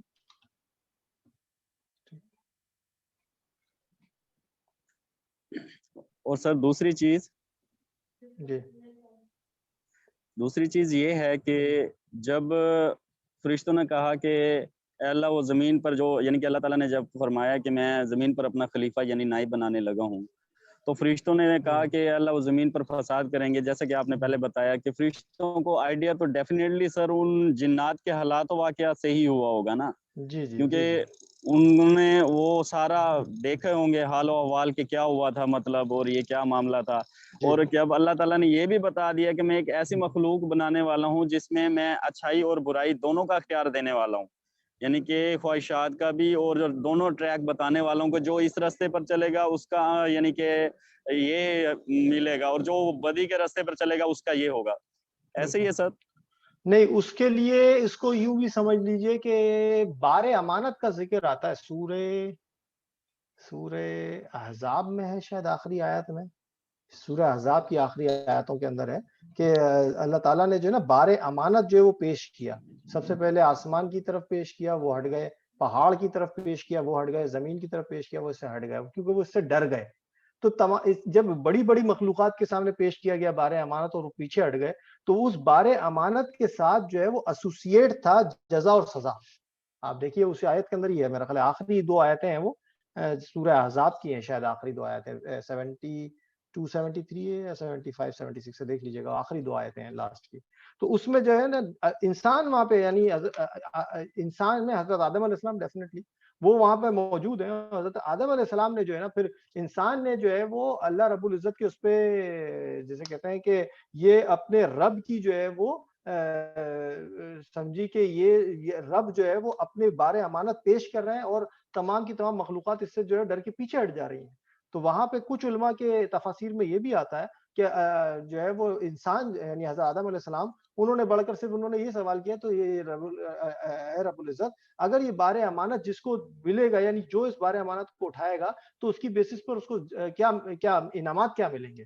تو اللہ رب العزت وہ بار امانت یہی تھا کہ وہ اختیار دیا جائے اور اختیار کے ساتھ پھر اللہ رب العزت کے احکامات کے ساتھ کام کو کر کے شریعت کے مطابق پورے کے پورے اللہ کے دین کو غالب کر کے جو بھی واپس آئے گا تو پھر اس کو اللہ رب العزت نے ان کو پھر بتایا کہ جو اس کو پورا کرے گا امانت کی ذمہ داری کو اٹھائے گا اس کو جو ہے پھر وہ جنت میں یعنی اس کو جو ہے اعلیٰ مقام ملے گا, درجہ ملے گا. تو وہ پھر انسان نے اٹھا لیا. یہ سورہ احزاب کی آخری 2 آیتوں میں ہے اس کا ذکر, ٹھیک ہے نا. تو وہاں پہ جو خلیفہ بنانے والی بات ہے وہ یہی ہے کہ خلیفہ تو یہی ہوتا ہے نا کہ اپنا نائب کیوں, اللہ کے بعد اگر آپ دیکھیے پورے کے تمام جتنے بھی اللہ رب العزت تو ظاہر سی بات ہے کریٹر ہے, لیکن جتنی بھی کریشنز اللہ رب العزت نے کی ہیں ان میں جو ہے وہ جسے کہتے ہیں رینکنگ, تو سپریم رینکنگ جو آتی ہے وہ پھر انسان کی آتی ہے سب سے پہلے. جزاک اللہ زرار بھائی. زرار بھائی ہمیں طارق کی طرف سے واٹس ایپ کے اوپر ایک میسج ملا ہے. وہ جاننا چاہتے ہیں کہ یہ جو ہمارے پاس ایک جیسے آپ نے سنا ہوگا اکثر کہ ہڈن آرگنائزیشنس ہیں جیسے فری میسنری, ایلومیناٹی اور ڈفرینٹ طرف کی, جو کہ کہا جاتا ہے کہ جو دنیا کو کنٹرول کر رہی ہیں اور دنیا سے چھپی ہیں, مطلب بیک گراؤنڈ میں رہ کے پیچھے کنٹرول کرتی ہیں. تو وہ جاننا چاہ رہے ہیں کہ ہم ان کی آئیڈیاز کو کس طرح سے جو ہے satanic thought, how do we classify this satanic thought in this topic. نہیں, اس کا میں کوئی ریلیشن نہیں سمجھا, تقدیر سے اس کا کیا تعلق ہے؟ میں پورا سوال پڑھ دیتا ہوں آپ کے لیے. What about the hidden organizations such as Freemasonry and the hidden force that controls the world from the hiding in what we classify their ideas? In what we classify their ideas, how do we classify this satanic thought in this topic? مجھے ابھی بھی سوال یہ نہیں سمجھ میں آیا کہ یہ ٹاپک کا تقدیر سے کیسا ریلیشن شپ وہ بنا رہے ہیں. مطلب یہ تو وہ والی بات ہوگی کہ میں نے آپ کو بتایا تھا نا کہ تقدیر کے اندر اللہ تعالیٰ نے غضب بھی لکھا ہے اور اللہ تعالیٰ نے جو ہے وہ رحمتیں بھی لکھی, یعنی جن کو رحمت ملے گی ان کو رحمت ملے گی, جنہوں نے اپنے اوپر غضب کو, اللہ کے غضب کو مقدر کر لیا تو وہ مقدر کر رہے ہیں اپنے لیے. پھر اللہ رب العزت نے جو ہے وہ ان کو چھوڑا ضرور ہے زمین کے اوپر, وہ کر رہے ہیں اپنی منمانی کر رہے ہیں, اور وہ منمانی کے اندر وہ اتنے آگے ہو گئے کہ وہ معاذ اللہ جو ہے وہ بغیم بینہم ہوتے, وہ اپنی تمام منمانیوں کے اندر اللہ کے تمام احکامات کو رونتے ہوئے چل رہے ہیں. تو ایسے بہت سے آرگنائزیشن, اور جہاں تک بات ہے نا شیطان کی, تو یہ تمام کام یعنی جو اللہ کے احکامات کے خلاف جتنے بھی کام ہوں گے, چاہے وہ چھوٹے سے چھوٹا ہو یا بڑے سے بڑا, جو بھی کام اللہ کے احکامات کے خلاف ہوگا, شریعت نبی یا شریعت انبیاء علیہ السلام کی شریعت اس کے خلاف ہوگا, تو وہ ڈیفینیٹلی اس دور میں بھی اور آج کے دور میں بھی اور سب دوروں میں وہ تمام کے تمام کام جو ہے وہ شیطانی کام ہی کہلائیں گے. ٹھیک ہے, یہ تو ایک پرنسپل ہے پورا کا پورا. اب اللہ رب العزت نے ہم کو شریعت دی, بتا دیا, احکامات دے دیے, ہدایت دے دی, ہم اس کے خلاف چل رہے ہیں, تو پھر ہم شیطان کے ساتھی ہوئے, کیونکہ پھر ہم اللہ کی بھیجی ہوئی ہدایت کو ٹھکرا رہے ہیں, اور اللہ کی بھیجی ہوئی ہدایت کو ٹھکرا کر کے اللہ کے غضب کو دعوت دے دی ہم نے.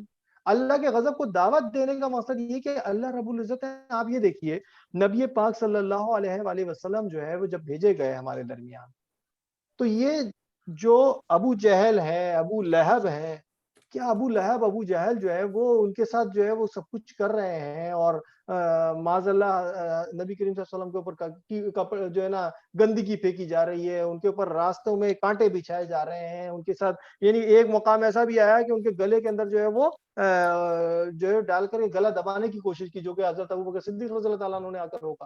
تو کیا اسی وقت ہی جنہوں نے یہ سب کچھ کیا, کیا ان کو اسی وقت ہی سزا دے دی اللہ رب العزت نے؟ اللہ رب العزت کا یہ معاملہ کہ جو شخص اللہ کے بتائے ہوئے احکامات سے ہٹے یا اللہ کے بھیجے ہوئے انبیاء علیہ السلام کو ٹھکرائے تو وہ فوراً کے فوراً جو ہے نا ان کے ساتھ اللہ کا معاملہ یہ نہیں ہوتا کہ آج ہی غلطی کرو تو کل تمہاری پکڑ ہو جائے.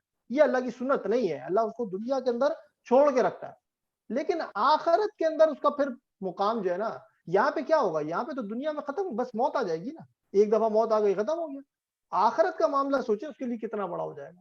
تو یہ جو الومناٹی ہے یا جو بھی ہے، یہ شیطان کی فکر کے اوپر چل رہا ہے. اب شیطان جو ہے نا ان کے ساتھ یہ مل کر کے یہ دنیا کے تمام لوگوں کو اپنے گرپ میں لے کر اپنے مطابق استعمال کرنا، یا دنیا کے تمام لوگوں کے حق کو روکنا اور اپنی بات کو ان کو مسلط کرنا، یہ چیز کہلاتی ہے کہ یہ فساد فی الارض کو پیدا کرتی ہے، جو کہ اللہ کے نزدیک کسی کے قتل کرنے سے بھی بڑا گناہ ہے. یہ تو اللہ تعالیٰ نے قرآن میں فرما دیا. تو آپ کو دیکھیں سورہ بقرہ کی آیت نمبر ہے شاید 216، جہاں پہ اللہ رب العزت نے جو ہے وہ قتال کا حکم دے دیا نا، کتب علیکم القتال وہو کرہ لکم. اس آیت کو پورا تفصیل میں بھی پڑھیں آپ اور اس کی تفسیر بھی پڑھیں تو وہاں نظر آ جائے گا اللہ تعالیٰ رب العزت واضح طور پہ فرما رہے ہیں کہ تم ان سے نہیں لڑنا چاہتے، تم نہیں لڑو، یہ تو تم سے لڑتے رہیں گے. اور اللہ کے نزدیک جو ہے نا پھر جو بھی، اور یہ یعنی اتنے آپ کے اوپر قابض ہو جائیں گے کہ یہ اگر چاہیں تو تم کو تمہارے دین سے مرتد کر دیں گے. جب کسی نے اگر دین سے جو مرتد ہوا اور کفر کی جو ہے نا شکل اختیار کی تو پھر وہ دنیا میں تو ہوا ناکام اور آخرت میں بھی اس کا کوئی ٹھکانہ نہیں. یہ تو واضح اللہ تعالیٰ نے فرما دیا اس میں. تو یہ لوگ جو بھی جو ہے شیطان کے حکم کے ساتھ یا شیطان کے وسوسوں کے ساتھ، شیطان کے بھیجے گئے گمان کے ساتھ چلتا ہے تو پھر وہ اللہ رب العزت نے فرما دیا نا قل اعوذ برب الناس کی جو آخری آیت ہے سورہ ناس کی، من الجنتی والناس، یعنی اس کے ساتھی صرف جنوں میں سے نہیں ہے بلکہ انسانوں میں سے بھی وہ اس کے ساتھی ہیں جو اس کا ساتھ دیں گے، جن کے لیے جو ہے وہ سورہ اعراف کی جو میں آیت بتا رہا تھا کہ وہاں پہ اللہ تعالیٰ نے فرمایا کہ جنوں اور انسانوں سے جہنم کو بھر دوں گا. تو وہ کیوں بھر دیں؟ ایسی تھوڑی جو شیطان نے غلطی کی تھی شیطان سے بھر دیں، تو وہ جنوں سے بھی بھرا جائے گا اور جو اس جنوں کے اندر یعنی شیطان کے ساتھیوں میں جو انسان ہوں گے وہ بھی اس کے ساتھ بھی بھر دیں گے اللہ تعالیٰ. جزاک اللہ زرار بھائی. شہزاد عالم آپ اپنا سوال پوچھ سکتے ہیں. السلام علیکم ورحمۃ اللہ وبرکاتہ. زکار بھائی میرا سوال یہ ہے کہ غیب کا حال اللہ تعالیٰ جانتا ہے، اور جتنا کچھ اللہ تعالیٰ نے انبیاء اکرام کو بتایا تو وہ انہوں نے انسانوں تک پہنچایا. آج کل کے حوالے سے جیسے کہ آپ نے دیکھا ہے کہ ایز اے مسلمان ہمیں تو اللہ تعالیٰ پہ اور جو بھی ایمان کے جز ہیں اس پہ یقین رکھنا چاہیے، لیکن آپ نے دیکھا مسلمان ملکوں میں بھی اور غیر مسلم ملکوں میں بھی جیسے یہ ہاتھ دیکھتے ہیں پامسٹری کا ایک علم ہے، اور اسی طریقے سے جو ہے یہ لوگ جو ہے اگر کوئی کاروبار کرنا ہے یا کوئی نوکری کرنی ہے یا رشتے کے حوالے سے کسی بھی جس کو بھی صاحب نالج سمجھتے ہیں وہ ان کے پاس جاتے ہیں اور ان سے پوچھتے ہیں کہ ہم یہ کرنا چاہتے ہیں تو یہ کریں نہ کریں، تو وہ ان کو اس طریقے سے بتاتے ہیں جیسے ان کو ان کے فیوچر کے بارے میں پتہ ہے کہ یہ کام آپ نہ کریں اور یہ والا کام کریں، یہ کام آپ کے لیے بہتر رہے گا. تو جب میرا کوشچن یہ کہ غیب کا علم صرف اللہ تعالیٰ کو ہے یا انبیاء اکرام کو جتنا اللہ تعالیٰ نے بتایا ان کو تھا، تو یہ جو لوگ ہیں یہ کس بیس پہ کرتے ہیں؟ اور اکثر ایسا ہوتا ہے کہ کچھ چیزیں جو وہ بتاتے ہیں وہ پوری بھی ہو جاتی ہے، جیسے انہوں نے کہا کہ تم یہ کام کرو فیوچر میں اور وہ کام جیسے انہوں نے بتایا ہوتا ہے وہ کرتے ہیں تو وہ فائدہ بھی ہوتا ہے، تو اس سے کیا ہوتا ہے اس انسان کا بلیف اس شخص پہ زیادہ ہو جاتا ہے اور وہ پھر اگلی دفعہ پھر کوئی مسئلہ ہوتا ہے تو وہ وہیں جاتا ہے. تو اس کے بارے میں بتا دیں کہ ان لوگوں کو کہاں سے یہ چیزیں پتہ چلتی ہیں جو یہ بتاتے ہیں؟ دیکھیں اس کے سلسلے میں جو شیطان کے اس مقصد کے اندر شیطان کا ساتھ دیتا ہے نا تو شیطان بھی اس کے لیے پھر کچھ نہ کچھ تو کرتا ہے. اب وہ کیا کرتا ہے اس کی میں آپ کو لاجک بعد میں بتاؤں گا. اس کو اس طرح سے بھی سمجھیے کہ حضرت سلیمان علیہ السلام کا جب انتقال ہوا ہے تو حضرت سلیمان علیہ السلام کے بارے میں یہ مشہور کر دیا لوگوں نے کہ حضرت سلیمان علیہ السلام جو ہے وہ جادو کرتے تھے، اس لیے ان کی حکومت جو ہے وہ انسانوں پر بھی تھی اور جنوں پر بھی تھی. یہ بات مشہور ہو گئی. اللہ رب العزت نے جو ہے وہ دو فرشتے بھیجے جن کا ذکر آتا ہے نا، ہاروت اور ماروت. تو وہ فرشتے دو بھیجے. وہ دونوں فرشتے کیا کرتے تھے؟ وہ دونوں فرشتے کسی کو جو ہے نا یہ نہیں بتاتے کہ جادو کرنا نہیں سکھاتے تھے، وہ لوگوں کے سامنے یہ واضح کرتے تھے کہ جادو کیا چیز ہے اور اللہ رب العزت کی طرف سے بھیجے گئے احکامات کے اوپر عمل کرنا یا کروانا کیا چیز ہے. ٹھیک ہے، دونوں چیزیں واضح کرتے تھے. تو اب ہوتا کیا تھا کہ وہ جو واضح کرتے تھے تو یہ بتاتے یہ تھے فرشتے کہ حضرت سلیمان علیہ السلام جادو نہیں کیا کرتے تھے. جادو تو یہ ہوتا ہے, مطلب وہ کر کے دکھاتے تھے کسی بھی سلسلے کے اندر کہ جادو کر کے دکھا دیا اور انہوں نے کہا کہ جناب دیکھیے تو یہ ہے ٹھیک. اچھا شیطان کا کام کیا ہوتا ہے سب سے پہلے؟ لیکن لوگ جو ان کے پاس جاتے تھے ہاروت اور ماروت کے پاس, تو وہ ہاروت اور ماروت فرشتوں کے پاس جا کر کے لوگ یہ نہیں سیکھنا چاہتے تھے کہ ہم حضرت سلیمان علیہ السلام کی بتائی ہوئی شریعت کو سیکھیں, بلکہ وہ سیکھتے تھے وہاں سے اچھا جادو پھر کیا ہوتا ہے, یعنی یہی بات تو ان سے جا کے کہتے تھے کہ اچھا یہی بات تو حضرت سلیمان علیہ السلام بھی کرتے تھے, تو پھر جادو کیا ہوتا تھا؟ تو انہوں نے جب جادو کر کے دکھایا تو انہوں نے اس کی جو گمک تھی یعنی کوئی چیز تھی وہ سیکھ لی, اور سیکھ لی تو جا کر کے جو ہے نا کہتے ہیں کہ ہم نے تو جادو ہم نے سیکھ لیا. تو حالانکہ جو ہاروت اور ماروت تھے وہ جادو سکھانے نہیں آئے تھے, یہ تو بندے نے جس نے سیکھنا تھا اس نے وہاں پہ سیکھ لیا. تو اچھا اب شیطان کا کام کیا ہوتا ہے؟ شیطان کا کام ہوتا ہے کہ وہ انسان کو کامیابی کی طرف نہیں جانے دے گا, ٹھیک ہے, اور اس کامیابی کی طرف جب وہ نہیں جانے دے گا تو وہ کیا کرے گا؟ وہ دلوں کے اندر دراڑیں ڈالے گا. اب دلوں میں اور رشتوں میں دراڑیں ڈالنے کے لیے سب سے پہلا حملہ اس کا ہوتا ہے گھر پہ. میاں بیوی کے درمیان دلوں میں چپخلش ڈال دے گا, پھر جو ہے وہ بھائیوں بہنوں کے درمیان جو دل میں چپخلش ڈالے. یعنی جو معاشرے کی اکائی ہوتی ہے نا, معاشرے کی اکائی ہوتی ہے یا اساس ہوتی ہے, تو وہ اساس جو ہے وہ گھر ہوتا ہے, گھرانہ ہوتا ہے.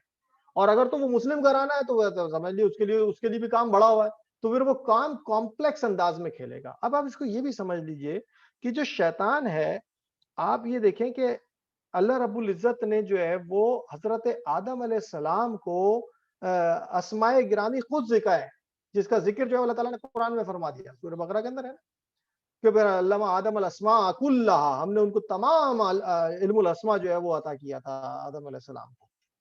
لیکن آپ دیکھیے کہ ان کے دل میں وسوسہ ڈال دیا, اور کس نے ڈالا وسوسہ؟ شیطان نے ڈالا. اور کیا کہا وہ وسوسہ؟ اس نے یہ نہیں ڈالا تھا کہ میں جو ہے وہ ان کے ساتھ کرنے کیا جا رہا ہوں. اس نے وسوسہ دل میں یہ ڈالا کہ تم کو پتہ ہے کہ اللہ رب العزت نے تم کو جو اس پیڑ کا پھل کھانے سے منع فرمایا ہے, اس کی وجہ کیا ہے؟ یہ اس لیے پڑھیں گے, اس لیے جو ہے وہ انہوں نے جو ہے وہ اس کی وجہ کہ اس لیے کہ کہیں تم جو ہے نا وہ ہمیشہ کی زندگی اختیار نہ کر لو, فرشتے نہ بن جاؤ. اب آپ یہ سوچیں کہ آدم علیہ السلام کو علم الاسماء اللہ رب العزت نے سکھائے اور شیطان نے ان کے دل میں وسوسہ ڈال دیا. تو آپ سوچیں کہ شیطان کیا ہر انسان کو جو ہے نا اس کے کیلیبر کے مطابق کھیلتا ہے؟ جو جتنا پست ہوگا, جس کا علم جتنا قلیل ہوگا, اس کے کیلیبر کے مطابق اس کو ڈیل کرے گا. جس کا علم اس سے زیادہ ہوا اور جو بڑا ہوا, اس کے مطابق اس کو جسٹیفائی کر رہا ہوگا اور اس کو دل میں وسوسے ڈال رہا ہوگا. کہنے کا مقصد یہ کہ پھر ہم اس کو پہچانے کیسے؟ جب کہ اللہ رب العزت نے بھی فرما دیا, قرآن کے اندر بھی فرما دیا کہ وہ اور اس کا قبیلہ, یعنی اللہ رب العزت نے یہ نہیں کہا کہ شیطان اکیلا ہے, شیطان اکیلا نہیں ہے, اس کا پورا قبیلہ ہے. ہم کیا کہتے ہیں؟ شیطان الرجیم, یعنی پورا ایک رجم ہے اس کا, اس سے جو ہے نا ہم کو رجیم سے, اس کے رجیم سے جیسے کہتے ہیں, آج میں اس کے انگلش ٹرمینالوجی میں بول رہا ہوں کہ وہ رجیم جو ہے نا پورا اس کا قبیلے کے ساتھ مل کر جو اس نے اپنا ایک پورا نظام بنایا ہوا ہے, اس کے اندر جو ہے نا وہ اس سے ہم کو پناہ ہم اللہ سے مانگتے ہیں. اور اللہ تعالیٰ وہ اور اس کا قبیلہ تم کو وہاں سے دیکھتا ہے جہاں سے تم اسے دیکھ ہی نہیں سکتے. تو ہم تو اس کو ڈھونڈنے چلیں گے شیطان ہمیں, تو شیطان ہمیں کیسے پتہ چلے گا کہ یہ شیطان ہے؟ تو شیطان کا اللہ رب العزت نے جہاں پہ ہم کو یہ بتایا کہ آدم علیہ السلام کے دل میں اس نے وسوسہ ڈال دیا, تو وسوسہ ڈالا کس چیز کا؟ کہ تم کو پتہ ہے کہ اس پیڑ کا پھل کھانے سے تمہیں کیوں منع فرمایا. اور اللہ رب العزت نے یہ بھی فرمایا کہ اس کا جو آبجیکٹو تھا وہ یہ تھا کہ ان کی شرمگاہیں ایک دوسرے کے سامنے کھول دیں, ان کو ننگا کر دیں, حیا کا پہلو ختم کر دیں ان میں سے. لیکن اس نے وہ چال دکھائی نہیں کہ میں کرنے کیا جا رہا ہوں. انہوں نے کہا پھل کھا لو, یہ پھل کھا لو تم, تاکہ تم جو ہے نا فرشتے بن جاؤ گے اور ہمیشہ کے لیے اس جنت میں رہو گے. یہ وسوسہ ڈال دیا. لیکن ہمارے لیے پہچان کے لیے جو سبق ہے اس میں وہ کیا ہے؟ وہ سبق یہ ہے کہ کوئی بھی ایسا وسوسہ, دیکھیں اللہ رب العزت نے جو چیز ہمیں حلال کی, یعنی جو چیز ہمیں الاؤ کی, وہ ہمارے لیے حلال ہو گئی, اور جس چیز سے ہمیں منع فرمایا وہ ہمارے لیے حرام ہو گئی. یعنی اگر شادی کرنی ہے تو اس کے لیے رشتے بتا دیے کہ کس چین میں میں شادی کر سکتا ہوں اور کس چین میں شادی نہیں کر سکتا. یعنی یہ تو یہ اللہ تعالیٰ نے بتا دیا, اللہ کا کل اختیار ہے کہ وہ طریقے کو کس طرح سے کرنے کو حلال کہہ رہا ہے اور کس طریقے سے نہ کرنے کو حرام کہہ رہا ہے. یہاں پہ بھی ایسے ہی کہ ہر وہ وسوسہ جو کہ اللہ کے احکامات کو توڑوائے یا اللہ کے احکامات سے مجھے جو ہے وہ ہٹائے, تو یہ کیا ہے؟ سیدھا سیدھا شیطان کا وسوسہ ہے. ایک تو یہ.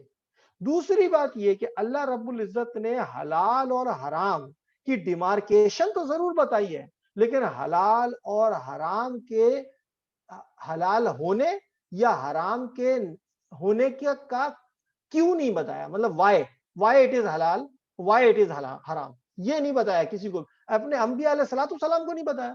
تو اگر تو میرے یا آپ کے یا کسی کے دل میں یہ بھی خیال آتا ہے کہ فلاں چیز, یار اگر یہ کیا ہوتا نا تو اللہ رب العزت نے یہ تو چیز فلاں چیز کے لیے کہی تھی, یہ تو اس لیے حرام تھا, تو اس کا مطلب ہے کہ یہ جو وسوسہ ہے یہ صرف اور صرف کسی شیطان کا, ابلیس کا ہو سکتا ہے. اب جو آپ نے بات کہی کہ لوگ جا کے دوسروں سے پوچھتے ہیں, تو وہ لوگوں کے دل میں خیال کیا آتا ہے؟ وہ خیال یہ آتا ہے کہ بھائی میں تو نہیں جانتا, یہ جو شخصیت بزرگ ہیں شاید یہ جانتے ہیں. تو میں آپ کو سوال یہ سمجھانا چاہ رہا ہوں کہ اللہ رب العزت کا حکم اس شخصیت کے لیے بھی وہی اور میرے لیے بھی وہی, ٹھیک ہے نا. تو اگر تو کوئی شخص جا کر کے اس طرح کا سوال کر رہا ہے یا اس طرح کی بات پوچھ رہا ہے جس کا تو علم اللہ رب العزت نے کسی کو دیا ہی نہیں, اگر غیب کا علم بھی دیا ہے اپنے بندوں میں جیسے حضرت یعقوب علیہ السلام کو دیا, تو اللہ رب العزت نے فرما دیا ہے, سورت کا مجھے حوالہ نہیں یاد ہے, کہ ہم نے جو ہے وہ جن کو جتنا چاہا غیب کا علم وہ دیا اپنے انبیاء علیہ الصلوۃ والسلام کو, اور ان کے آگے پیچھے پہرے دار کھڑے کر دیے ان کی حفاظت کے لیے.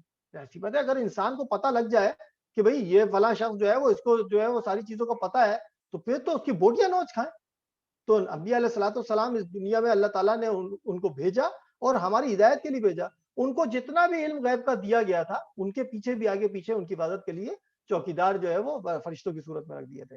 تو آج کوئی شخص اگر یہ سوچ رہا ہے کہ فلاں پیر جو ہے وہ مجھے بتا دے گا یا فلاں جو وہ ذائچے کے طریقے سے بتا دے گا, تو وہ ذائچہ کھینچنے والا جو ہے وہ اس شیطان کے اس رجیم کو دعوت دے رہا ہے, اس قبیلے کو دعوت دے رہا ہے جو اس کے دل میں کچھ باتیں مطلب آ کے ڈال دیتا. جیسے حضرت سلیمان علیہ السلام کے زمانے میں بھی جو حضرت سلیمان علیہ السلام نے جو جسے کہتے ہیں کمیونیکیشن پروٹوکولز پھاڑے تھے, وہ یہی تو ہوئے تھے کہ انسانوں پہ وہ تو انسانوں پہ بھی حکمرانی کرتے تھے, مطلب ان پہ بھی نبی تھے, اور ان کی محفل میں جو ہے وہ اجنہ بھی ہوتے تھے. انہوں نے آپس میں پروٹوکولز طے کر لیے تھے.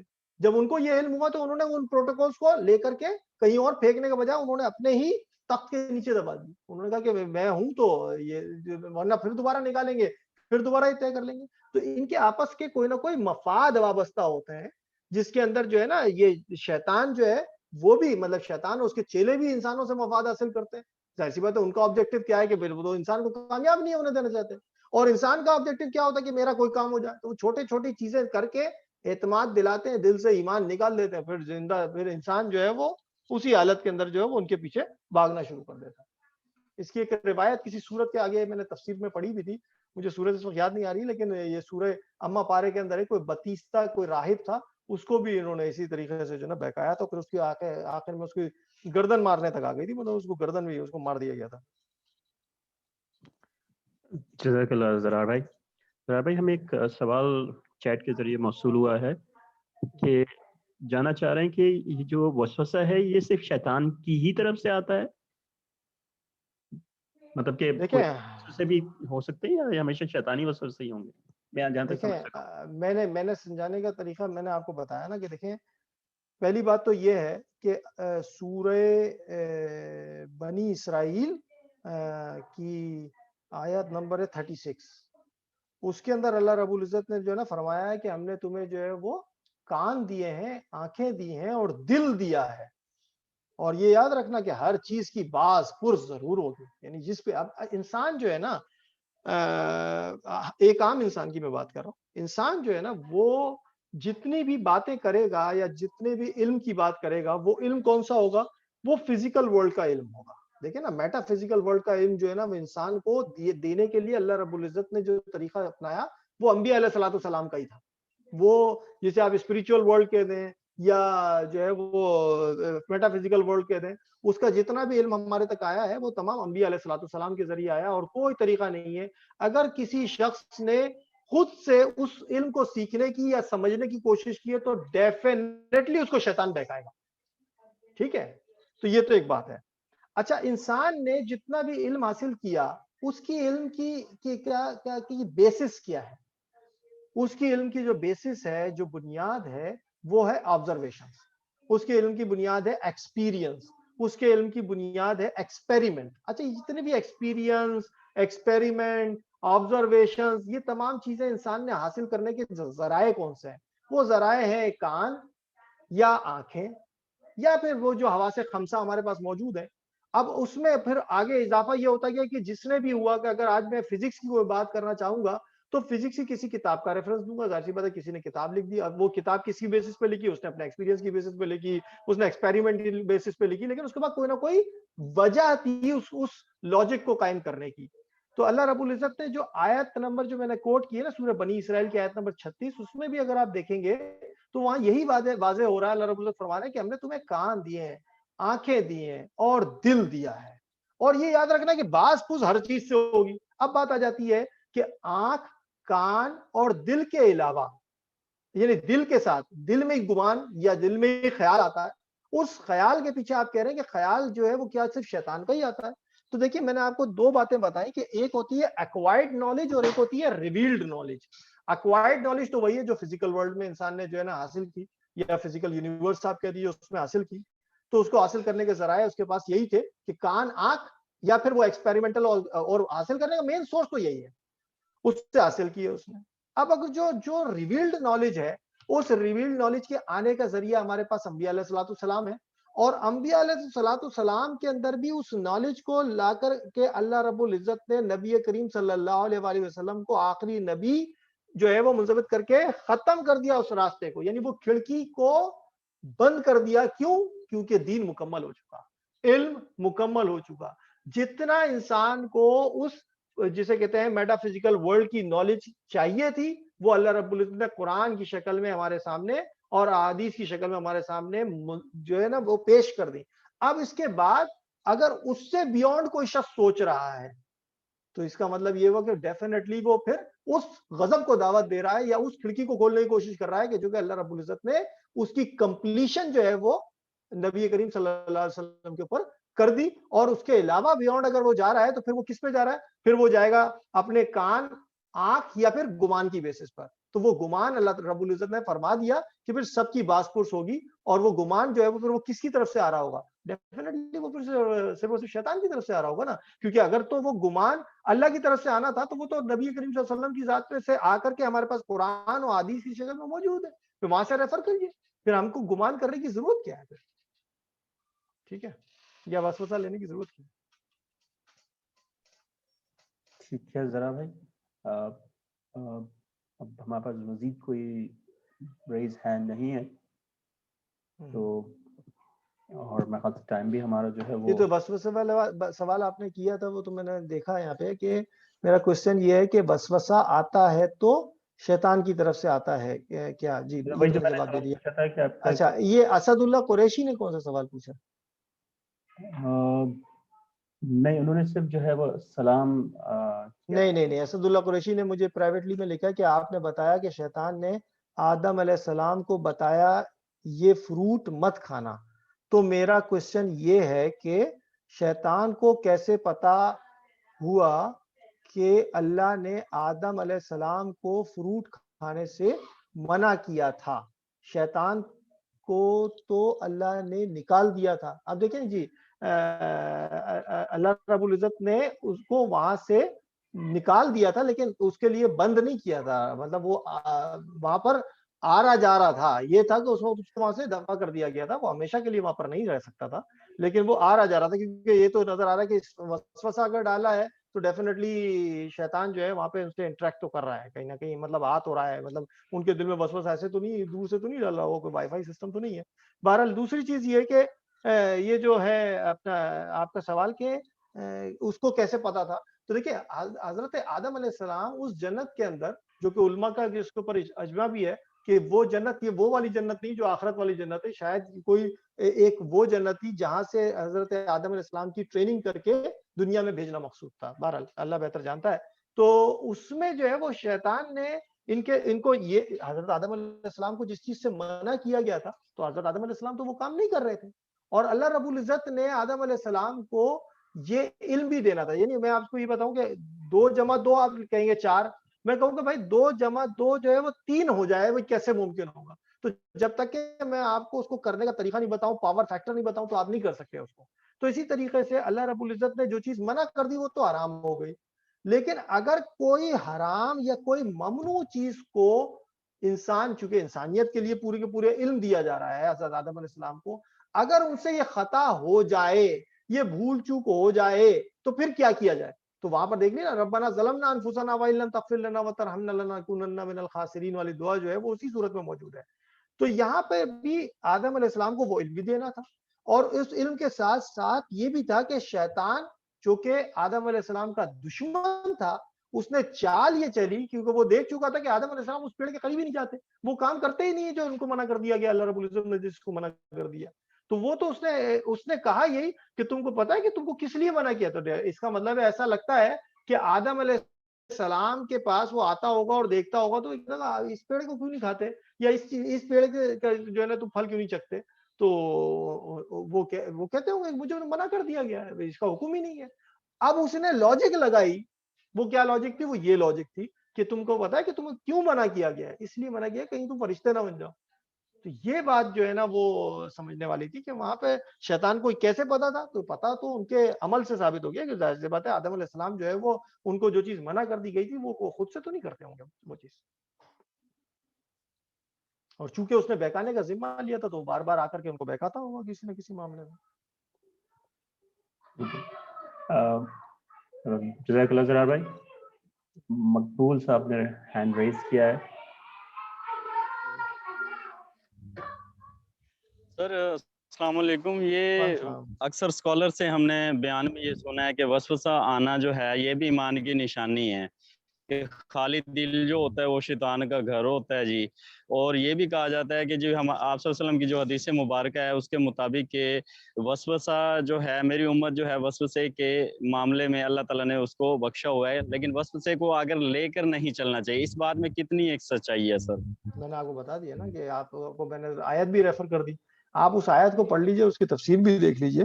تو اگر تو وسوسہ دیکھیں, پہلی بات تو یہ کہ میں یا آپ جو ہے نا کسی بھی وسوسہ تو آئے گا, وسوسہ تو آتا رہے گا, کیونکہ ظاہر سی بات ہے شیطان تو آپ میرے پیچھے سب کے پیچھے لگا ہوا. اب وہ وسوسہ کتنا اتھینٹک ہے اور کیسا وسوسہ ہے, یعنی کہ وہ اللہ رب العزت کی طرف سے کوئی نیک بات میرے دل میں آ رہی ہے یا نہیں آ رہی ہے, یا کوئی شیطان کی طرف سے وسوسہ آ رہا ہے, اس کو پہچاننے کا طریقہ میں نے آپ کو بتایا. وہ تو ایسا نہیں ہو سکتا کہ انسان جو ہے اس کو کوئی بات دل میں آئے ہی نہیں اور وہ اس کو سمجھے نہیں. تو سمجھنے کا طریقہ اللہ رب العزت نے قرآن میں بتا دیا, اور اگر تو اس وسوسے کے پیچھے چلیں گے تو پھر شریعت کے احکامات سے ہم دور ہٹ جائیں گے. اس لیے میں نے کہا کہ آیت جو ہے سورہ بنی اسرائیل کی آیت نمبر 36 کو پڑھیں, تو اللہ رب العزت نے فرما دیا کہ اگر صرف وسوسے یا گمان کے پیچھے چلو گے تو یہ سوچ لو کہ پھر اللہ رب العزت کیا انسان سے کے ساتھ ساتھ ہمارے اعضا کی بھی جو ہے وہ پوچھ گچھ ہوگی, کس بیسس کے اوپر تم لے کر آئے تھے.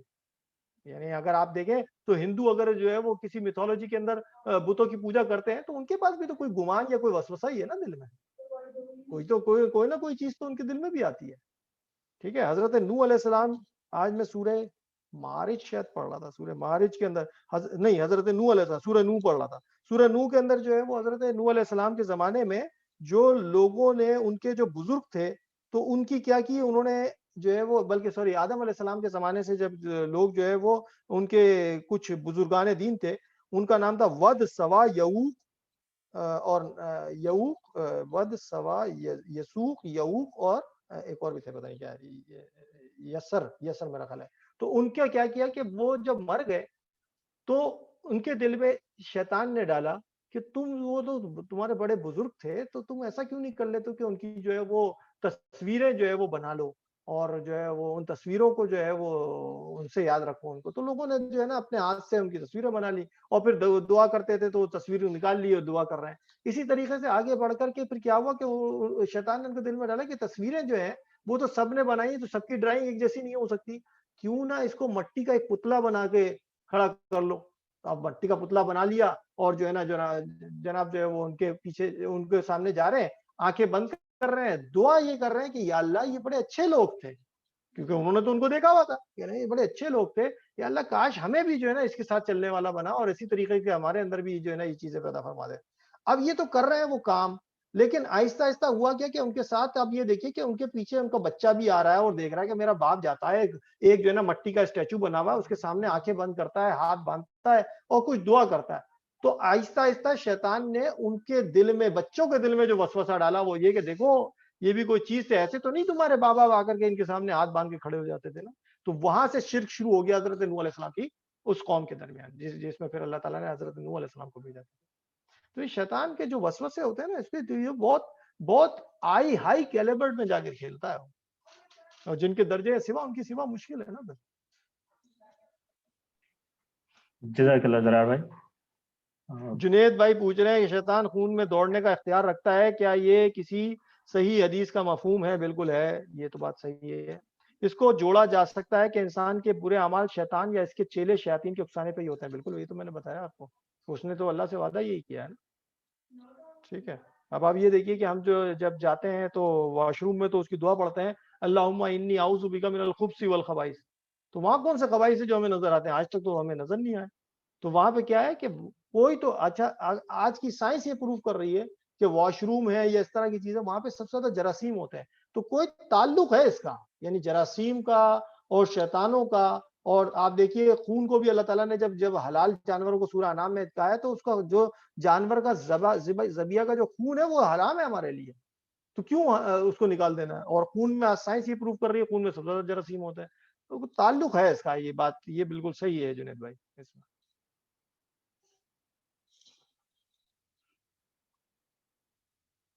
جزاک اللہ زرار بھائی. میرے خیال سے اب ہمارے پاس مزید کوئی سوال نہیں ہے, تو میں آپ سے پھر گزارش کروں گا کہ آپ کلاس کا اختتام کریں اور انشاءاللہ. چلیں جی انشاءاللہ. اچھا, اگلی کلاس ہماری کب ہو رہی ہے؟ 9 تاریخ کو جو ہے وہ ہمارا جو ہے وہ دورہ ترجمہ قرآن ہے, وہ سوری اس کے استقبالیہ رمضان ہے. استقبالیہ رمضان کو جو ہے وہ آپ لوگوں سے گزارش یہ ہے کہ اس کو جو ہے وہ ضرور اٹینڈ کیجیے گا. تو انشاءاللہ ہم اس کا بھی لنک آپ کو بھیج دیں گے, وہ زوم پہ ہی ہوگا, ہمارے مدثر بھائی جو ہے اس کو لیں گے. تو اس کے بعد پھر انشاءاللہ میرے خیال سے اب زرار بھائی اگر میں غلط نہیں تو اب ہماری اگلی کلاس رمضان کے بعد ہی ہوگی. بعد ہی ہوگی. جی, تو تمام لوگ جو ہے رمضان کا مطلب اس کی برکات کو حاصل کیجیے, اور انشاءاللہ ہماری یہ جو ایمانیات کی کلاس ہے وہ. اور ایک چیز میں اور بتا دوں ریحان بھائی, میں نے جو بچوں کا کہا تھا استقبالیہ رمضان, میں نے اس کی پریزنٹیشن بنا لی ہے. تو ہو سکتا ہے کہ میں اس کے لیے ڈیٹ شاید 10 تاریخ کو جو ہے وہ بچوں کے ساتھ ایک پروگرام جو ہے وہ کرنا چاہوں. تو جن کے بھی بچے وغیرہ ہیں وہ جو ہے وہ اس کے اوپر ہی میں ایمانیت کے اس پہ ڈال دوں گا اس کا لنک, تو اس پہ انشاءاللہ بچوں کو اٹیچ کر دیں جن کے اوپر روزے فرض ہو. ایسا نہ ہو کہ روزے نہیں رکھ پا رہے وہ بیچارے اور بچوں کو آپ کر دیں تو وہ سمجھیں گے بھی نہیں ہے میری بات کو. تو انشاءاللہ اس کی پریزنٹیشن تو بچوں کے لحاظ سے میں نے بنا دی. ٹھیک ہے ذرا بھائی, میرے خیال سے اگر آپ گروپ انوائٹ جو ہے وہ ہم اس گروپ پہ شیئر کر دیں گے تو آٹومیٹکلی جن کے بچے اتنے بڑے ہیں وہ اس کو ایکسیپٹ کر کے اور جوائن کر لیں گے اس گروپ میں انشاءاللہ. ٹھیک ہے سر ریحان بھائی, میں آپ سے اس پہ کوآرڈینیٹ کر لیتا ہوں. تو سب کو صرف بتانے کا مقصد یہ تھا کہ آپ ان کو بتا دیں, مطلب ان کو پتہ لگ جائے کہ ہم بچوں کے لیے بھی کریں گے اس دفعہ. ٹھیک ہے, ٹھیک ہے. جزاک اللہ ذرا بھائی, آپ کے وقت کا بہت بہت شکریہ, اور جن لوگوں نے کلاس اٹینڈ کی ان کا بھی بہت بہت شکریہ. کورس جو آج کی کلاس کی ریکارڈنگ ہے وہ انشاءاللہ, اور جو نیکسٹ کورس کا مٹیریل ہے نیکسٹ کلاس کو وہ بھی آپ سے شیئر کر دیا جائے گا. آپ سب لوگ اپنا خیال رکھیے گا. سب کو رمضان مبارک انشاءاللہ. ٹھیک ہے, السلام علیکم ورحمۃ اللہ وبرکاتہ.